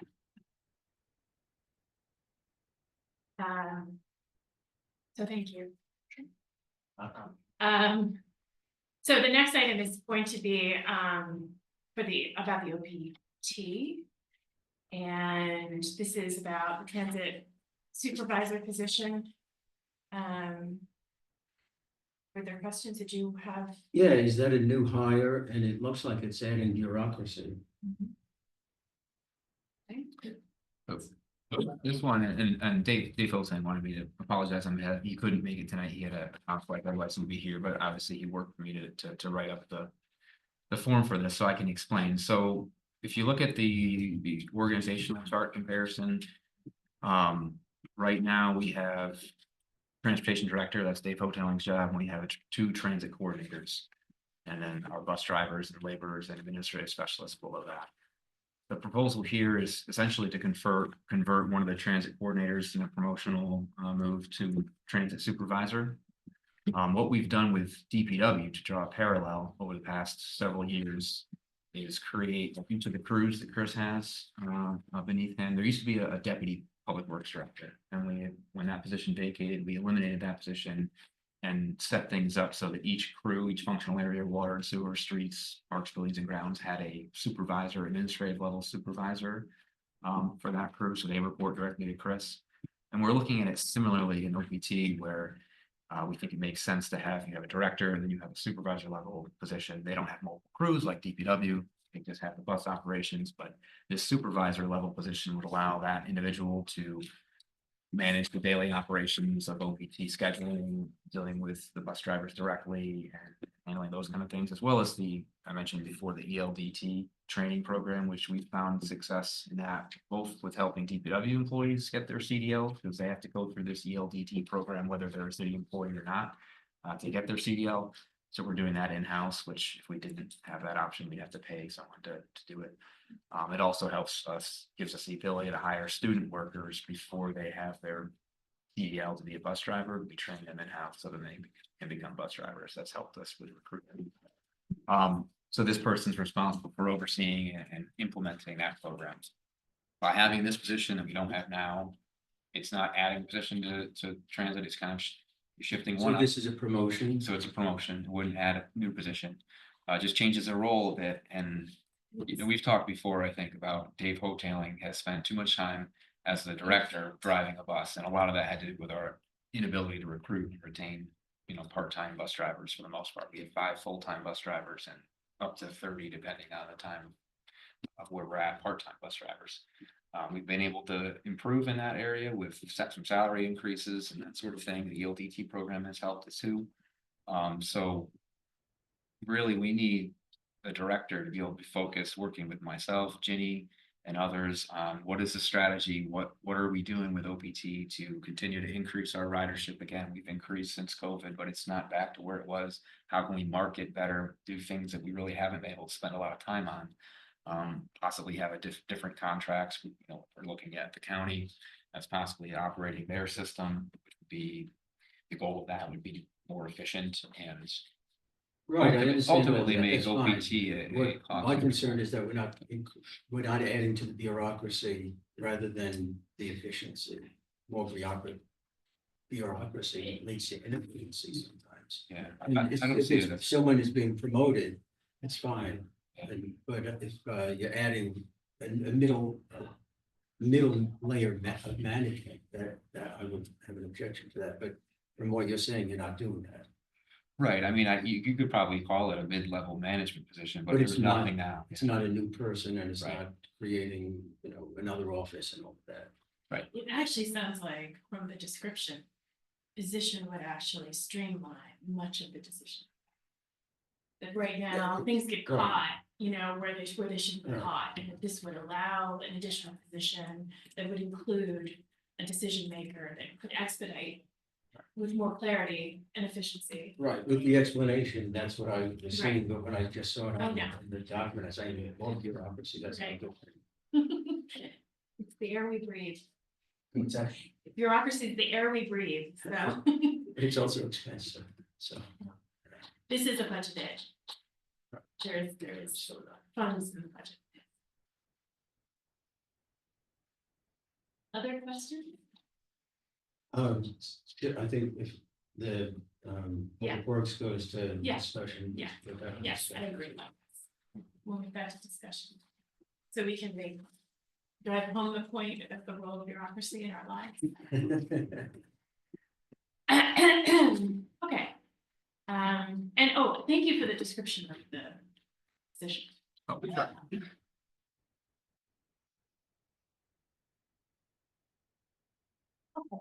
So our next item is,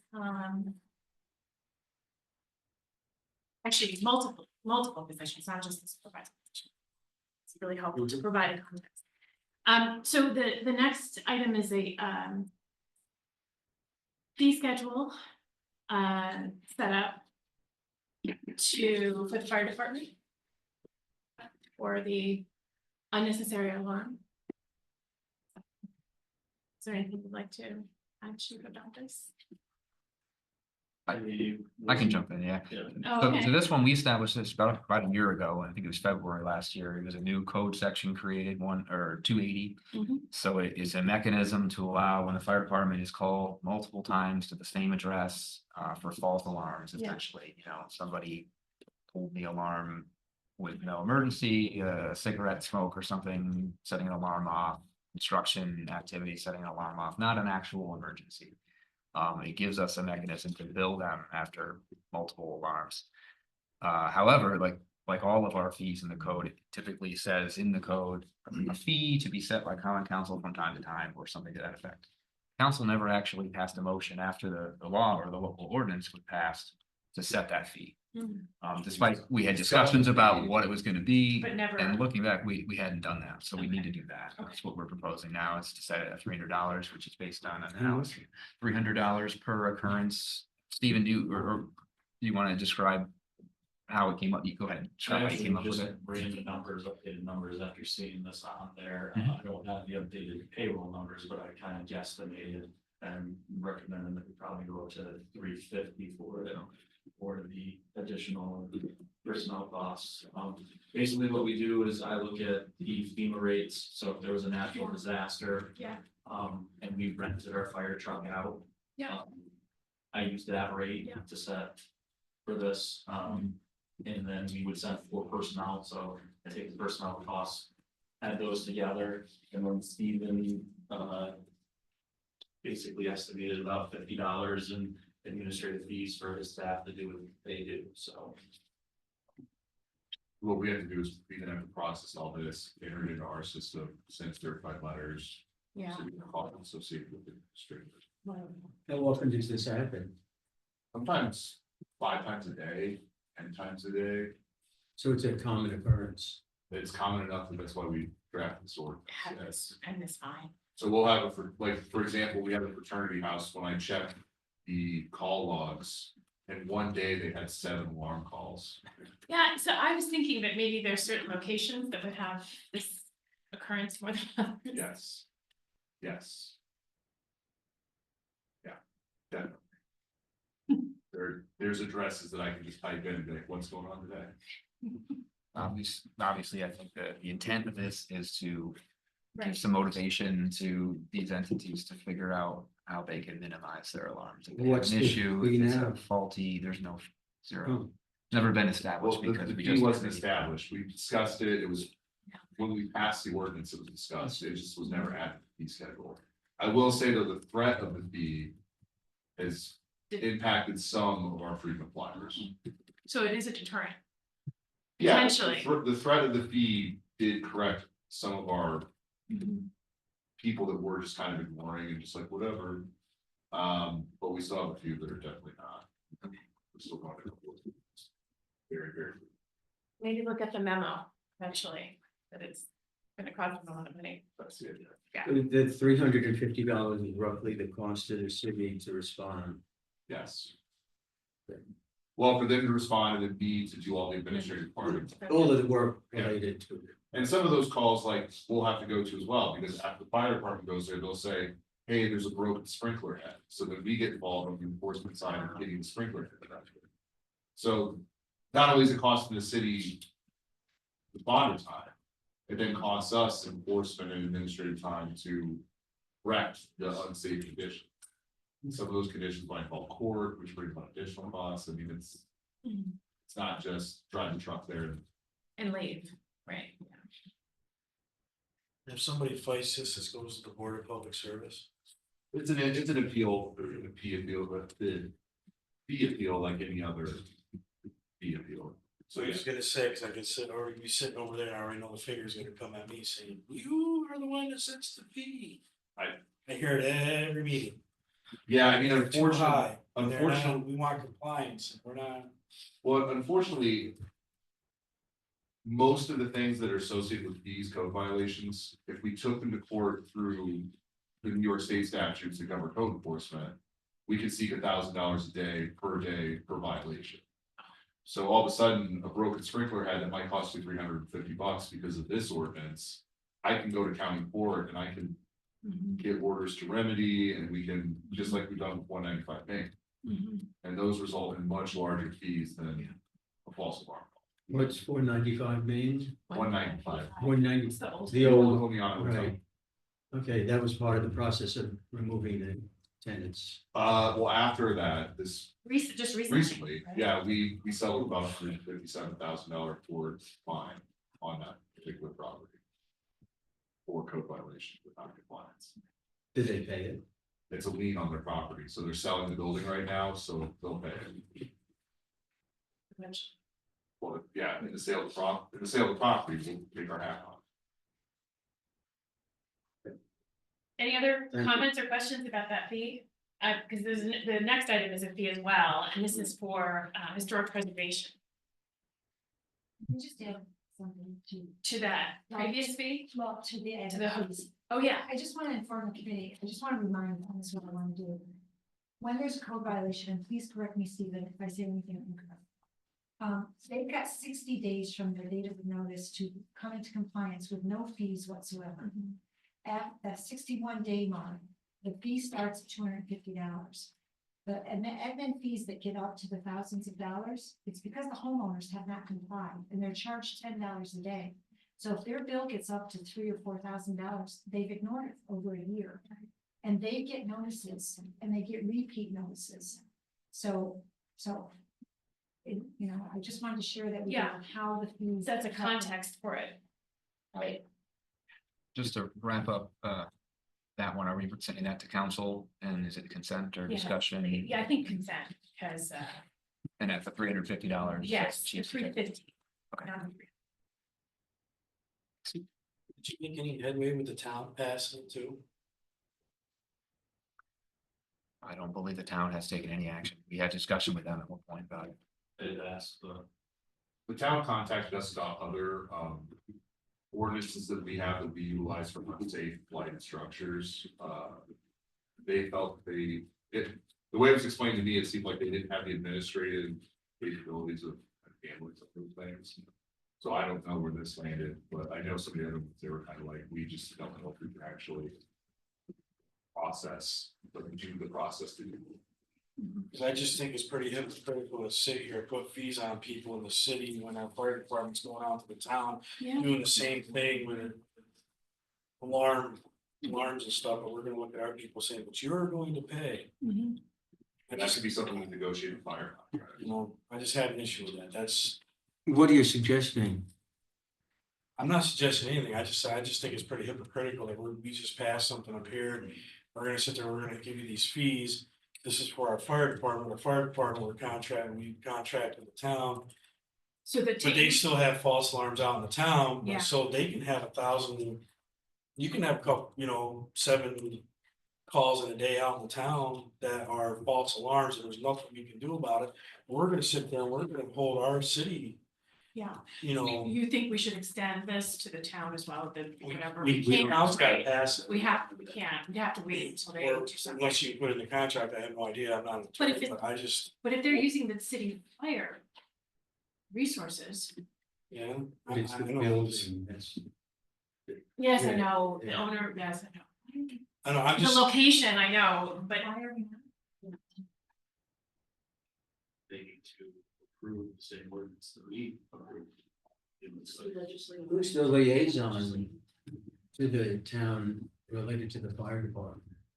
Who We have- negotiates the contract, who does that? I have monthly shared services meetings with them, or not just shared services, anything city town, so we can bring this up again when we meet again. Invite the chief along as well. It was certainly a town. Because it's a global problem, it's not a specific problem.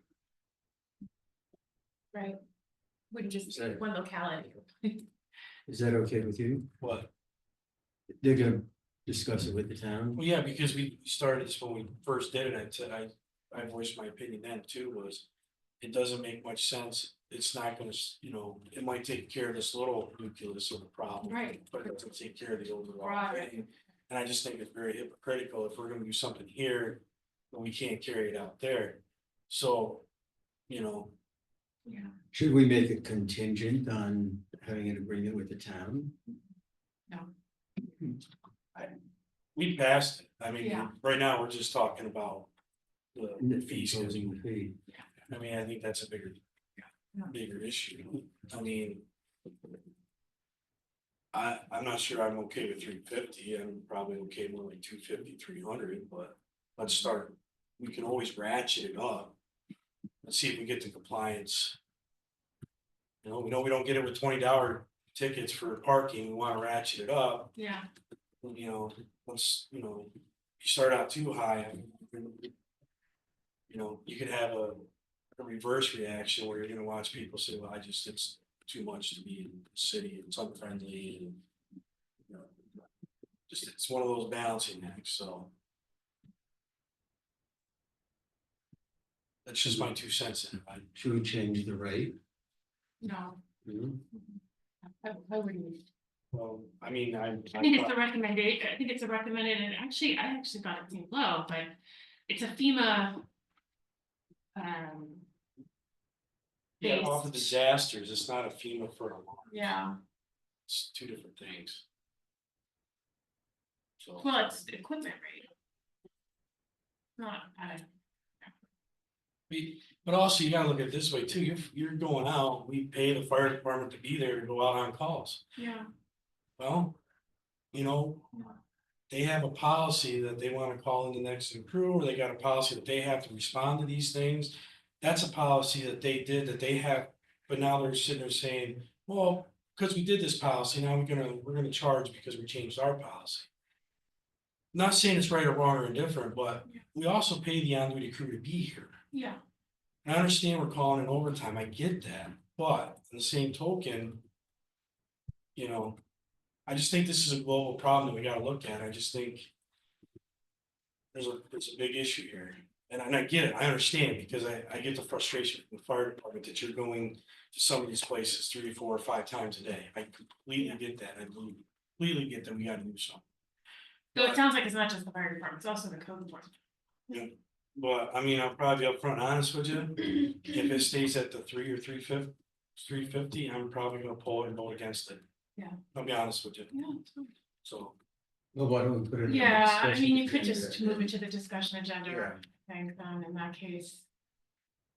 So for the motion, would you like me to write 350 and then? Yes, and then we can have a friendly or discussion about unfriendly it. amendment Exactly, from there, yes. or?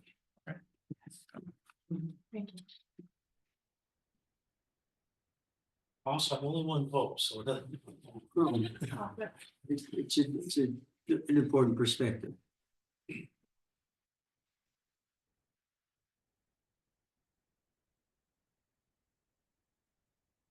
So I'll say that it does sound like there is been a deterrent, that sounds like. Yeah, I think there is a deterrent there. I think, like Steve said, Yeah. he's already seen it, and I think Yeah. Brian's probably seen it with the call on Yeah. home. You know, I believe in the deterrent. I'm not saying I'm against this. I'm not against it at all. I think we have to do something to try to deter some of this stuff. Right. Is there, this might be a case in I send this meeting packet with my notes to the council as part of the agenda. Do you want me to add anything specific as far as the comments? I'm just putting in your ad, put it as $350 as the chief recommended. Do you want me to say if there are specific concerns about the town or anything like that, just to make sure that the other council members who Be may not aware of the be discussion. aware of it? Mhm. So, you know, something about the town concern and inequity. Okay.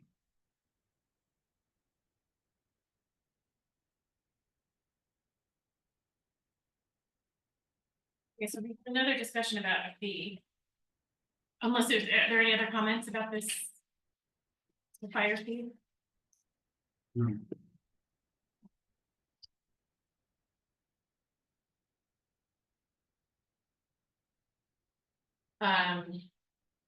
Okay, so we have this historic preservation.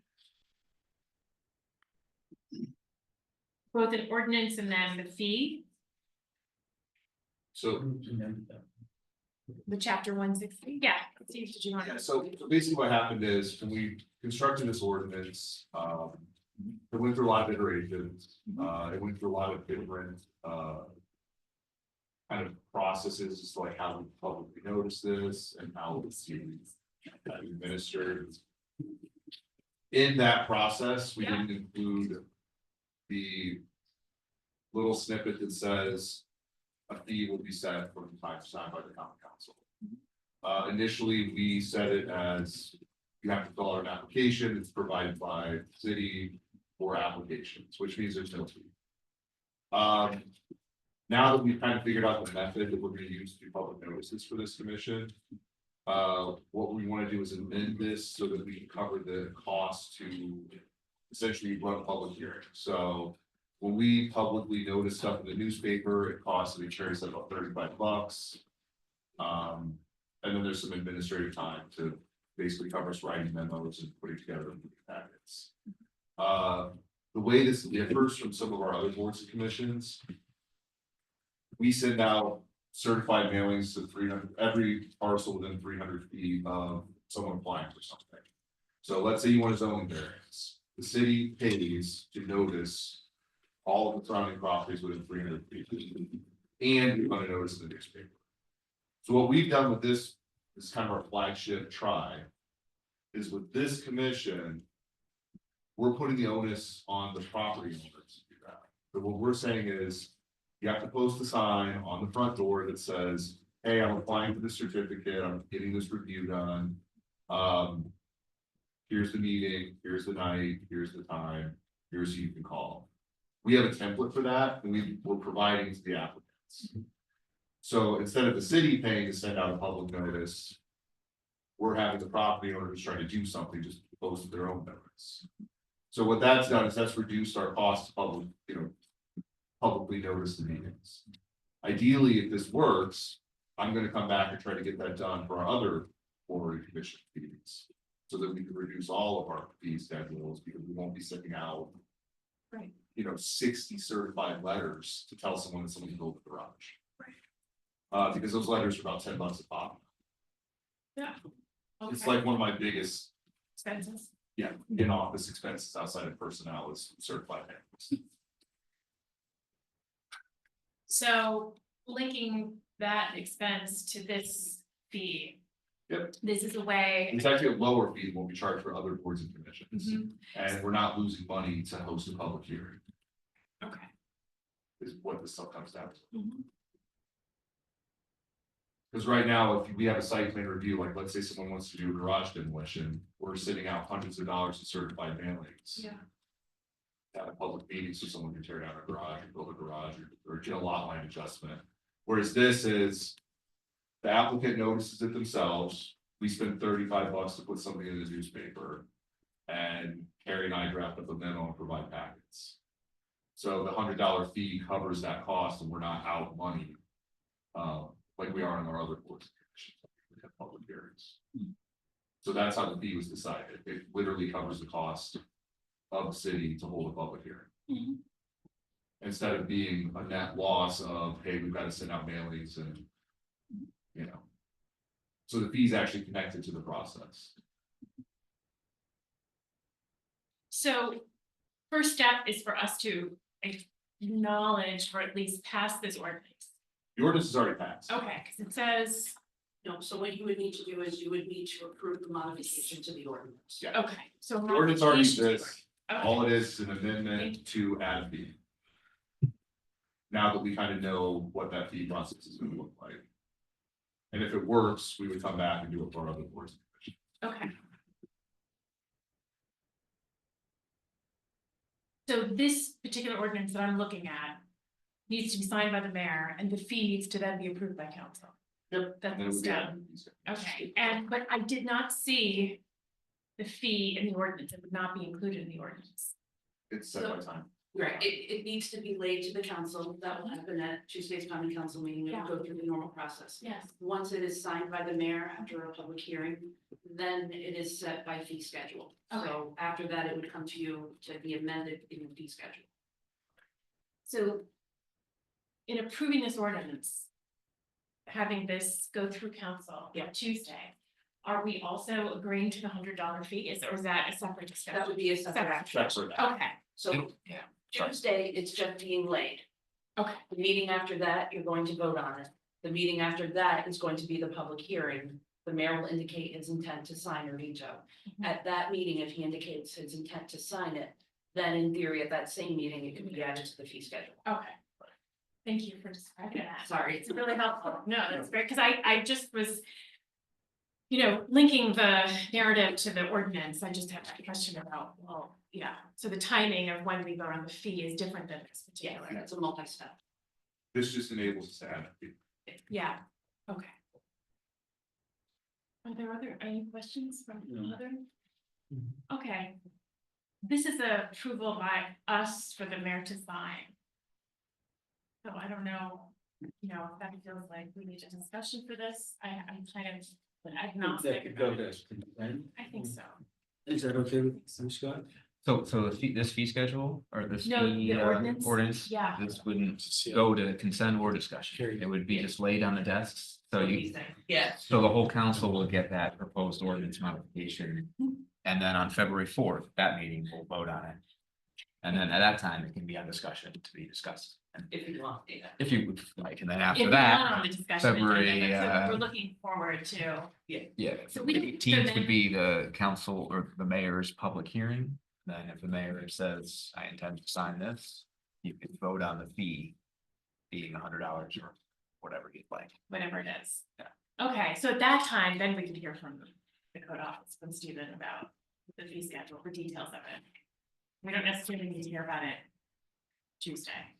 Right, I think on February 4th, when you initially discuss whether to vote for the modification of the ordinance, that's when it makes sense. Okay.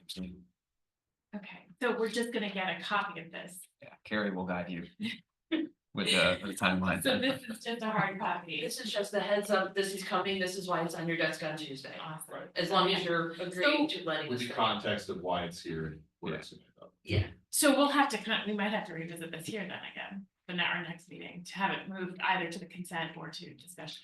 I think given that we've already discussed it, unless there's, Yeah. some additional considerations, it'll probably just be on the council discussion for a vote Okay, on the February 4th meeting.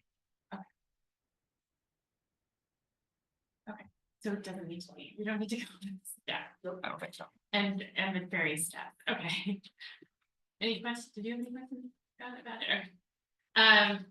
Thank you so much for that clarity, because our next item is a donation acceptance for the fire department for 2,500.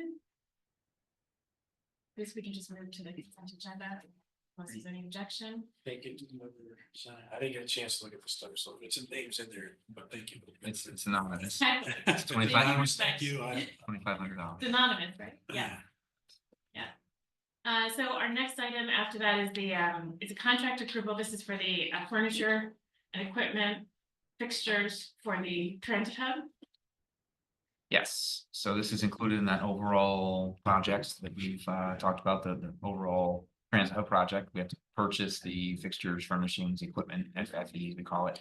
There are a number of different New York State Office of General Services contracts that we can piggyback on to use the pricing that they've already obtained, competitive pricing. And that's the listing there. That's the listing, yeah, under Okay. procurement, there's a bunch of numbers and Yeah. names, Arcadia, Arconis, those are the different manufacturers of the different So what fixtures, is furniture. what is it expected to cost? The total cost for the fixtures, furnishings, and equipment itself is just over $70,000. The, receiving it, delivery, installation is just about 18, so 96. I didn't remember when I was going through that, Yeah, I know. you know. It's a lot of numbers. Yeah. It is budgeted. No, Yes. I know that. Yes. Are you going for a 70s retro look? Great. Not Vintage exactly. or modern? You like this carpet? Put this over there? Definitely the lighting. Definitely. It will be very nice. There's not gonna be carpeting on the main floor, right? No, no, it'll. This,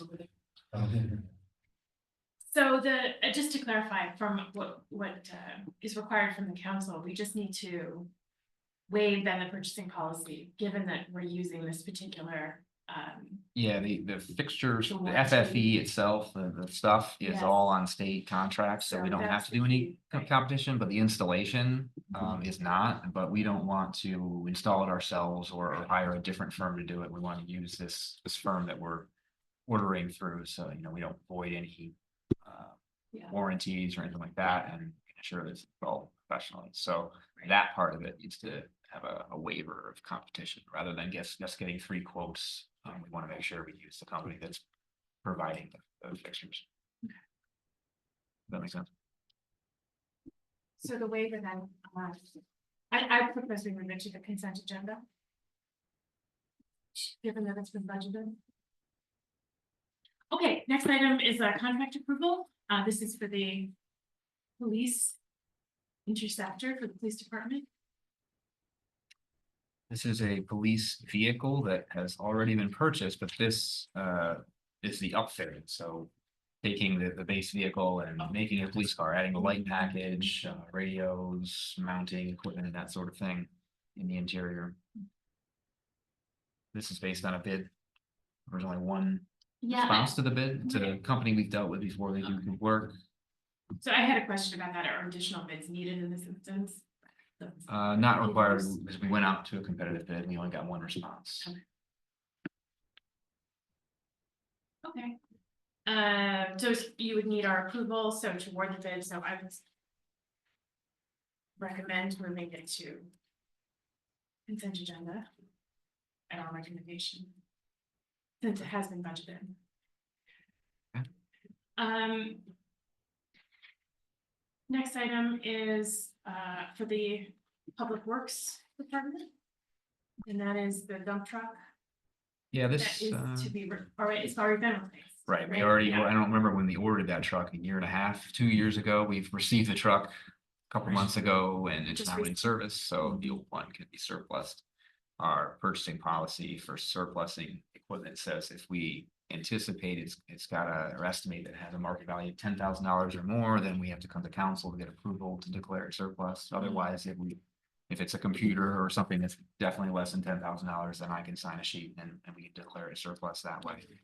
In this case, we think it'll be 10,000, possibly more, an auction. So we'll get what we get through the auction, but How does the auction work? Does the city run it, or is there a company that does it? there's a couple different options that we use, either publicsurplus.com that we do that for smaller things, typically Auctions International. If we believe that's better, get better prices for large equipment like this, so that's what we use in this case.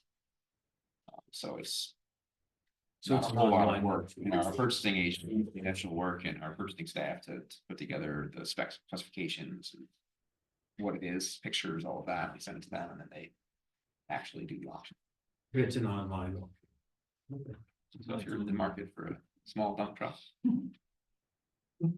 You said you have a Always. truck driver. Well, it was the largest straight body truck, and it had like 1, 2, 3, 4, 8 wheels in the back, so it was a very heavy load. Yeah. Sounds like you can handle this. What's the advantage? I have, the question is, what's the advantage of putting it in surplus? Why not hold on to it? We replaced it and to allow our fleet to continue to grow. Obviously, we replaced it because it was aging, it's Yeah. rusting, the body is rusting. Obviously, it's still serviceable, still runs, something we should get some money for, but. Yeah. It was time for us to replace it. Yeah. Chris, if you have anything else on this one? It's just getting to the point where maintenance is starting to exceed. Yeah, The actual value. Yeah. Yeah. Okay. Did have to have a physical, and the doctor who did it was named Dr. Dr. Watts. Fear. Uh-huh. That's why I remember it, it's Dr. Fear. Not Yeah. reassuring, is that? So, if I may, could we actually just go right to the, so there's this, what I think of, this is a complicated, this next item is is fairly complicated. The street light Mhm. control nodes. Could we just skip over that and just go, because I think that might take some, or should we just move that to discussion agenda? Just in Well, I general. guess just as far as the time frame thing, not just tonight, but in general, with this item, the Yeah. council needs to make a decision at Tuesday's meeting because we have a deadline to To communicate our decision by the end of January. Okay, So we can discuss it at council if you prefer. yeah, I think, But we do have to vote on it. that night. Yes, and that's fine, because it's, yeah, Yeah. I think that would be good to do. Okay. To have a larger discussion, if that's, Okay, with- all right with the rest. okay. Which one are you? Okay, We can explain it if you guys want to. Which one are you reading? this is the. Thank you. This is the streetlight control nodes contract. Okay. So the nodes, if you look on the street lights, the nodes are on top of the light. A little circle about this big, it's about this far high above the light. Those nodes are how the lights communicate with the online application that we use to turn lights on, to monitor them, to see what kind of voltage is going, wattage and voltage is being used. It indicates when there's an outage, all those types of things. It's how we manage our system. It's quicker because, before we had the nodes, you had to wait for someone to call in that the light's out, or you had to notice that the light was out. And so it's much more instantaneous. We know that there's an issue immediately. We can call our NIPA contract. They come out, they address the issue, and the lights are back to working. So what has happened is the nodes were manufactured by a company called Quintella. They are no longer manufacturing these nodes. Actually, I think they're going out of business. If you remember. That's what the note says. Yeah, I think they're going out of business completely. So, when NIPA did these lighting projects, when they're doing these lighting projects, there's been 2 companies that they've been working with, Quintella and Signify. About half of the municipalities did Quintella and about half of them did Signify. I think you said 25 or 30 municipalities did the Quintella. So there are multiple municipalities that are faced with this issue where we no longer have the availability of these nodes. One option is you do nothing at all. And the problem with that is we go back to what we had before, where we had no control over the lights. We are not notified immediately when there's an outage. It will take time for people to call in. Yeah. When there's issues, so it's very important. We spent all that money to upgrade these lights, to have this function. The other thing is we are allowed to dim the lights with these nodes. So we can test out, how the lighting is. We can reduce the amount of electricity being used, potentially negotiate reduced cost with NYSEG based on the dimming. So we're gonna lose all that functionality if we choose the option of not doing anything at all. There were multiple options that they gave us, but the ultimate option that we decided on and we negotiated with them, which I think is the best option, is that we purchase all the nodes now ahead of time at a reduced rate because they're giving us a discount for purchasing all of them. It was $95 per node, and we have 1,207 nodes total. And what they're gonna do is they're gonna allow us, we'll store the nodes here at the city. And as the nodes, the Quintella nodes die, we'll replace the Quintella nodes with the Signify nodes. And then on that installation date is when the 10-year warranty will begin. So we will have a 10-year warranty from the date of installation. So that could be, if a node is replaced 10 years from now, we have 10 more years of warranty on that node. So it's a really good deal. As far as, it's not a good deal that we're faced with right now. It's a really bad situation. That Quintella, is going out of business. It's unfortunate that we're not gonna realize the full, warranty of those nodes, because I believe there was a 10-year, warranty on them, but they're not going to honor that now. And we did talk to, NIPA about a, lawsuit, whether they were gonna go after them or not, and that's still being discussed on their end. And we did mention that we want to purchase, we want to be included in that, they do pursue that. But that's still, up for discussion on their end. But right now, to address the situation of not having, backup nodes, we feel that this option is the best option. And this would be a new expense. That is correct. This is not a budgeted item. This is a surprise to us. And what's the amount again? $114,665. Yeah, right. Oh. Ginny, Next thing. So please. because this is an inventory item.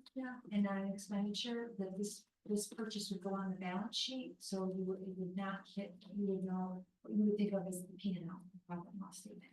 Because it will not be an expenditure, we will not need any budget amendment, because it's going to be an inventory item. And then how that gets expended into the operating budget is when they use the nodes. And then as they use the nodes, I will take it out of the inventory and put it into the expenditure for streetlights. We still have to come up with the money to buy the nodes. Yes. I'm not worried about the cash flow, I'm not worried about the budget. It's just not, we won't be coming with 114,000 now. It'll be Right. each year. So we would not But we be, still have to spend $114,000 to buy them. Right. Yes. So, It's not gonna affect this expenditure budget. right. This current one, right? Yeah, It will be each node that gets replaced, correct? Is that the, yeah. right, so the real, right, but we still have to put the money up front.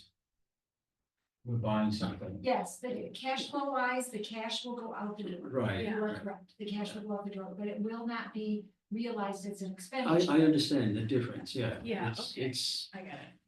bookkeeping, right, yeah. Yeah. the real benefit, like as Chris described.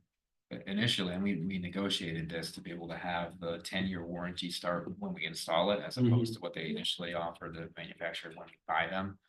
This means essentially, we're buying ahead of time in $2025 at a discounted rate. If we bought these on February 1st instead of January 31st, they'd cost $150 a note. And that's this year's dollars. Obviously, inflation changes that over time. So we're buying them all ahead of time. Eventually, they're going to fail anyway.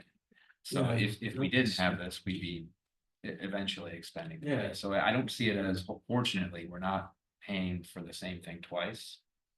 We're just kind of paying ahead. So it's the best deal I think that we could have had, given the circumstance. We negotiated, so originally they offered us 5-year warranty. We negotiated up to 10. They originally were not offering us the 5-year warranty to start when they were installed. They were offering it when we purchased them. So we negotiated what we have now. And another option was that we don't buy them all now, and then, like Greg mentioned, we buy them on February 1st for $150 per node as they fail. They estimate 3% will fail a year. And so then every year, until all the nodes are replaced, that cost of the node will be 150 plus whatever the inflation rate of that is over the next 10 to 15 years. So it will cost more than the 115,000 over a long run of replacing them all if we do not go this option. Or again, we don't do anything and we lose the ability to dim lights, we lose the ability to turn lights on and off. we lose the Why ability- would you dim the lights? So we in the computer program, I can go into a light, I can select a light, I can select a group of lights, and I can dim them from 0 to 100% Yeah, but why would you do that? to help reduce electricity costs. The whole idea of having the street lights is so you can see at night. It is, but there are some areas, there are landowners that call me, I actually have a few, there's one on, what's the strike street between Maple and Potter. Potter. I have a landowner on Potter that, has continually, complained for a long time about the brightness of the light. And I worked with her and her neighbor, and I've dimmed the light every so often, they check the lights, they call me the next day, let me know if it's good. And so there are a few locations in the city that I have dimmed lights for landowners because they find it too bright. And, so there's an option, we wanna play with the dimming of the lights over time. So if we dim the light by 5%, you wouldn't notice it. But 5% would be a reduction of our electricity bill by 5%, which we can negotiate with NICEAG. So if you don't perceive the 5 or 10% decrease in the dimming of the light, we could realize a savings in cost. I don't know, Jenny, if you want to talk about what the cost of the lights are a year. Not ready. Okay. That's okay. One of the things that the consultant that originally worked with us on this project told us at that time was, you know, places have done this where you dim it a little bit at a time and see if there's a noticeable effect. You know, does it seem as though the brightness is insufficient? People complain. If not, then I guess the brightness is sufficient. You can always increase it back up again, but you can kind of, iterate down a little bit and save some money if we're able to negotiate with NICEAG, which we understand we can now, to pay for the electricity used as opposed to per fixture. Back on Potter Ave, if I recall correctly, it wasn't until I got below 50% before they started noticing a significant decrease in lighting. So. And then also, all the other direction is if we have an emergency, we have an Amber Alert or something like that, then you can put them on full charge That's right, to. which is important to be able to have that control. Generally speaking, the brighter the lights, the better it is as far as anti-crime activity. I think I talked to you about that in Mall Plaza. I've looked at the lights many times in there and I wouldn't dim them, make them brighter. But it's me. So it's outside your bedroom window. I have lights that are outside my bedroom window. They're the city pays for them, actually. They're these little twinkle lights. So I got blackout curtains. Twinkle lights. You know, in the alleyway. Those aren't city, those are. It was an OCI grant. That was it was a city grant. But we don't use the electricity for those lights. Oh, the city, okay, but the city paid for them. We, Right. they received a grant through the Yeah. OCI for the. I'm not complaining.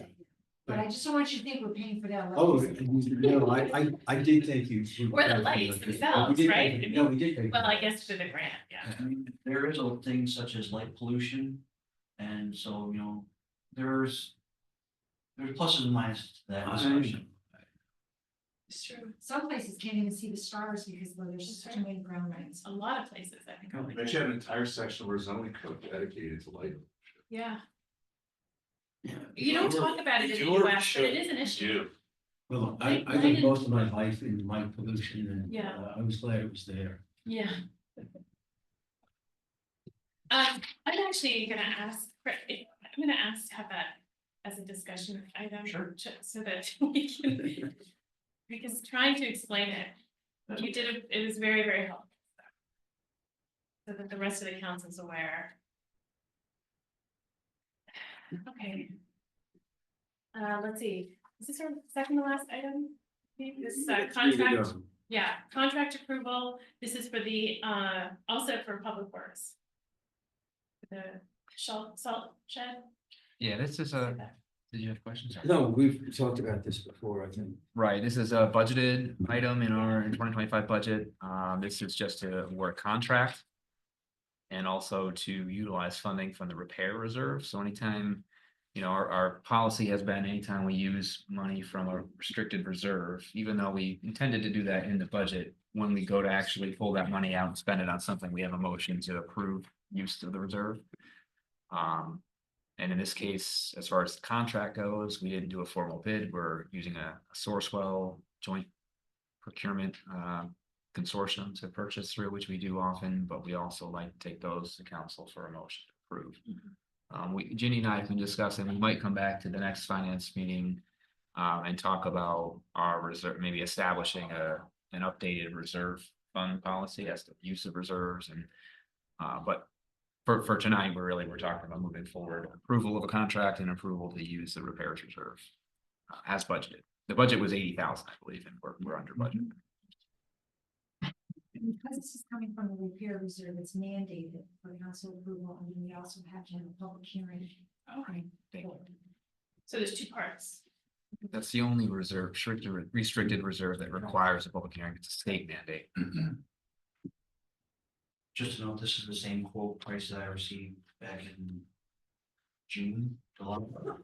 I had a budget, I budgeted for 80,000 just because I didn't know what the increase was gonna be, and they ended up not changing that, so.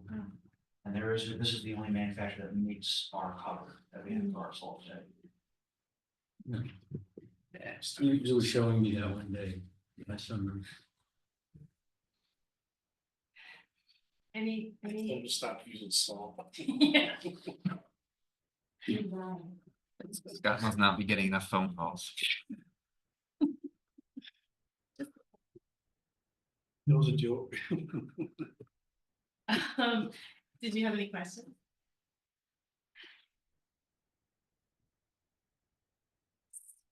So, I don't have any questions. Do you have any questions Tom, about this? No. Okay, so, I'm gonna recommend that this go to just consent agenda. Because it is a budget. Talking item. about salt.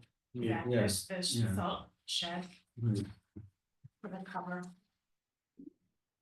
Okay, so our last, second to last item is the, funding approval. Another public works project. And this is for River Street milling and paving. That's correct. So this is a project to complete the rest of River Street from Parish Avenue to the dead end. This is a little bit different than the project that was done from Main Street to Parish. That project included water main replacement and some street reconstruction. This will not be a full depth reconstruction. This will just be milling and overlay. This will also include some work that the DPW would have to do. There are about 26 manhole frame covers we have to purchase. And we want to use part of this budget to purchase those frame covers, and we'd like to start installing them now. And another part of the project, not besides the manhole frame and covers and the milling and paving, is also we need to do ADA sidewalks at the crossings. It's actually required by the state CHIPS funds that we received to make sure that whenever we do our projects, that the sidewalks are within ADA compliance. So we have some sidewalk. Okay. As well. So this is this is for 2025. Yes. Yeah. So the ask right now is to establish a capital project budget of just $24,000. That allows us to buy the manual frames and covers and let DPW get working on replacing those. Then we'll come back to council later this spring when we get exact construction pricing and update the budget. Our estimate, which is on the capital improvement plan, is $1.2 million total. We believe it's going to come in quite a bit lower than that. But we're still working on that, get contractor pricing. Once we have that, we can come back, adjust the budget, and then we'll go forward with construction this summer or spring. So there is already funding for this, is that? The funding will come from our state annual allocations that we've built up, CHIPS, Pave NY, Extreme Winter Recovery, a combination of those will use to pay for it, so it won't impact the city's general fund. So it's $1,200,000 to repave just that section. And sidewalks. Ancillary work. And sidewalks. We're thinking it'll come in lower. But But that's it's still a not lot, right. whatever it is, it's. Our current estimate's around 900,000. for River Street. It is a long stretch. Really good. It's, what is it, 5,300 feet, it's just about a mile. Is the hotel on River Street, is that in the city limits? Yeah, this will go all the way to the dead end, so right by Corning. Yeah, it goes by the like the railroad, yard on the right, and the hotel is on the left, the dead ends there. DPW's already started doing a lot of work on River Street with the basin repairs and all that stuff in preparation for this. And this is something that we're we just couldn't, when we did that, couldn't get that company to work with us, or, because they were gonna try to do some of this for us, and then. But Chris and his team are doing it the right way, they're trying to get everything out of the way, so when they do this, that we're not coming back like 6 months later and digging a hole to fix things, so. We tried to get a price from the last company to do the catch basins, but they wouldn't hold the pricing from the bid that they gave us because it was already beyond contract timeframes. And the prevailing wage rates changed every July, and they just wanted a substantial more amount of money to do it. And we decided that we could do it in-house, make it a little more cost effective for the city. And so that's what we're doing. As Scott said, we've replaced catch basins, we're still replacing catch basins. When we get this funding to do the manhole rim and covers, we'll do those as well. My favorite thing about this project and the last project is with the new manhole frame and covers we're installing, they will easily adjust with. If there's any frost heaving or that sort of thing, or when we repave and elevations change slightly, they'll be flush again. They're better than the old style that we used to use, that we'd have to use risers, they didn't know we'd match up, and anyone that drove down River Street before knows it was like, you know, a maze to try to get around the low manhole covers, and so now we should never have that issue again. They're called self-leveling manhole frame and covers, they self-level. How did they do that? We could, That's the name, yeah. Material. I'll have to show you a demo sometime, it's hard to picture when you see it. Any other comments, questions about this project? Oh, so actually the last, or I guess it's still the second to last because we have one more after, it's not in the packet, but we have an East Street improvement project. Yeah, so this is East Street improvements, this is redoing some road work from Mary to Bugby. We're looking to do full road reconstruction from Mary to Graduate Avenue, which is the entrance to the high school. It'll also include replacement of the traffic signal there. And then from the high school entrance to Bugby, we'll be doing a milling and paving, a milling and overlay project. So it won't be full reconstruction from that point up because it's got an existing concrete subbase, and it'll be a very expensive project to move the concrete subbase and do the curbing. So we're just gonna do the full reconstruction, as I mentioned, the first part. The second part will just be a mill and overlay. Another part of the first part between Mary and Graduate also includes some sidewalk work, curbing work. We're actually looking to reduce the width of the roadway. Right now we have alternate parking on that road, so certain days of the week cars are parked on one side, other days of the week cars are parked on the other. We decided to eliminate that, and so that cars will be parked on one side all the time. And that we'll be able to reduce the road width there. We'll be able to do some of the calming features that we did on Market Street, which will include raised crosswalks. We'll do some bump outs at intersections, and hopefully it'll help calm traffic in that area.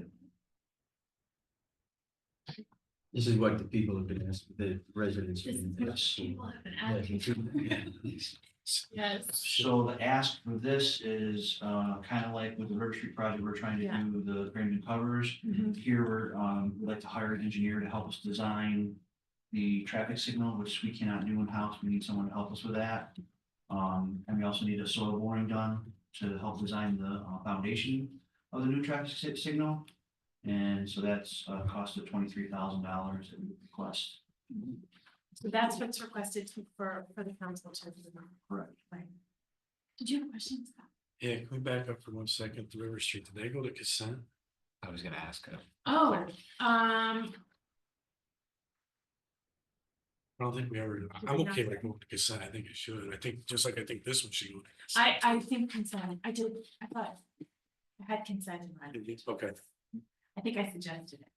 I It was think a that's. suggestion. Do you think this one should as well? I do. That- You would agree, okay, I would agree yeah. with it. I think so too.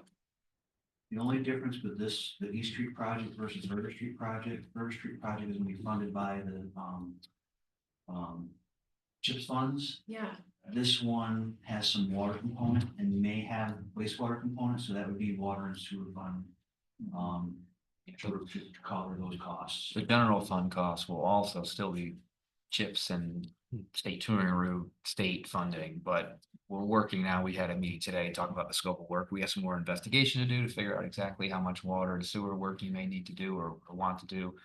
We're not proposing replacing all of the utilities in the street. It's just too expensive for what we think we wanna take on right now. We're not trying to avoid having to suggest a bond issuance for this. That's not something we really want to do right now. So we'll be coming back when we have a better idea in a month or so, The probably. main thing is we want to replace the water main, basically between the high school entrance and Hazel Woodside Ave. That's where the main water mains come out and go into the water treatment plant. And the water main there is over 100 years old and it's very large.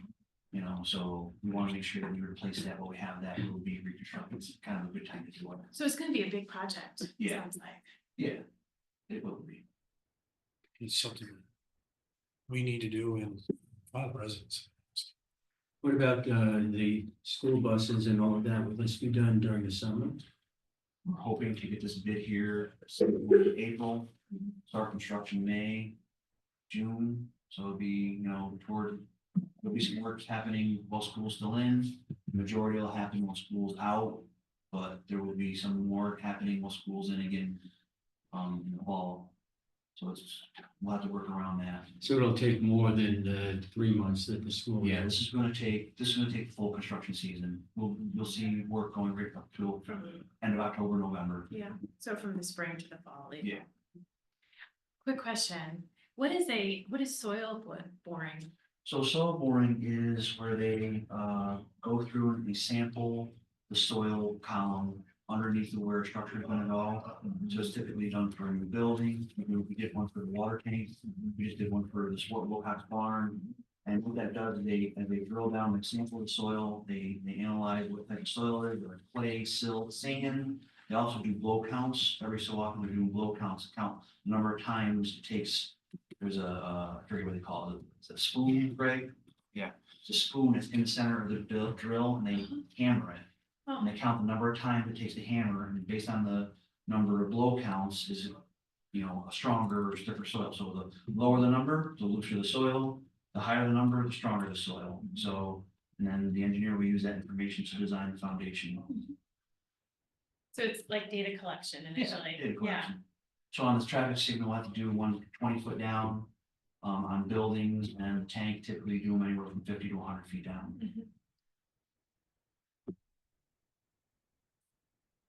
Thank you. So they didn't do that for the leaning tower in Pisa. No, they didn't. So we have one, do you have any questions? Any other? Okay, great.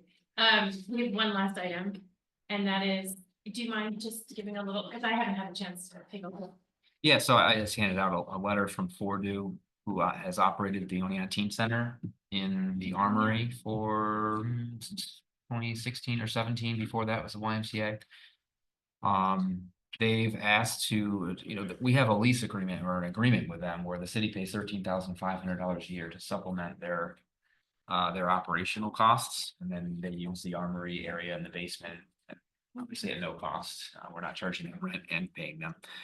But they're looking to end that and consolidate their services, so they'll still be providing services to teenagers that currently go to the teen center, but they're going to do that at 82 Main Street. They recently opened up, they had the space Club Odyssey on Water Street, and they took over the space. I think it's where the hairdresser had moved out on Main Street side, so they've expanded and they're looking to consolidate things. So essentially this expense would go away for the city. And it sounds like from what Fordu says, their service is still going to be there. So it seems like it's a good solution for them, and I think it would be good for the city's budget. Obviously the teen center, I think the city has supported that because it's been a good service. It sounds like they're. So they're moving out of the. Have another Armory, solution. Yeah. Yeah, Consolidating the main. they're aiming for April 1st would be move out date, so we would have a prorated amount for 2025. So what is needed from us as a council? We'll have a motion on the agenda, just to agree to terminate the lease, prorated amount as of April 1st, 2025. We sent them the payment for this week. Okay, and that would basically be our last payment. This is related to the Armory, have there been any updates about its I know that the Addition or sale or? Utica Center for Yeah. Development has hired I'm not sure the gentleman's job title, but he's working in Oneonta as their manager essentially and starting to take on cases and they're interested. I have to reconnect with them about when they want to move in, but they do want to rent some space in the armory upstairs. Gene's crew or, Gene Russell, our Parks Buildings ground supervisor, worked with a contractor to do some roof repairs over the area that was leaking. So currently we can accommodate them and see where their discussions may go as far as the sale and continue talking to them about that. So they'll rent first, Yeah, I and know, then there's a potential for there to be a sale. yeah. How much space are they gonna rent? I think one room, I forget the size of it. So it's just. It's on our- one room on the second floor? It's a room on the left-hand side, right? Yes, I believe it's the second hand, yeah, as you're facing the main, from Academy Street, the left-hand side, second, Okay. that's what they were interested in. I propose we just move this to the Yeah, consent agenda that's fine, as our last item, and if there are no other questions, I say we adjourn yeah. at 7:22. Right, yep.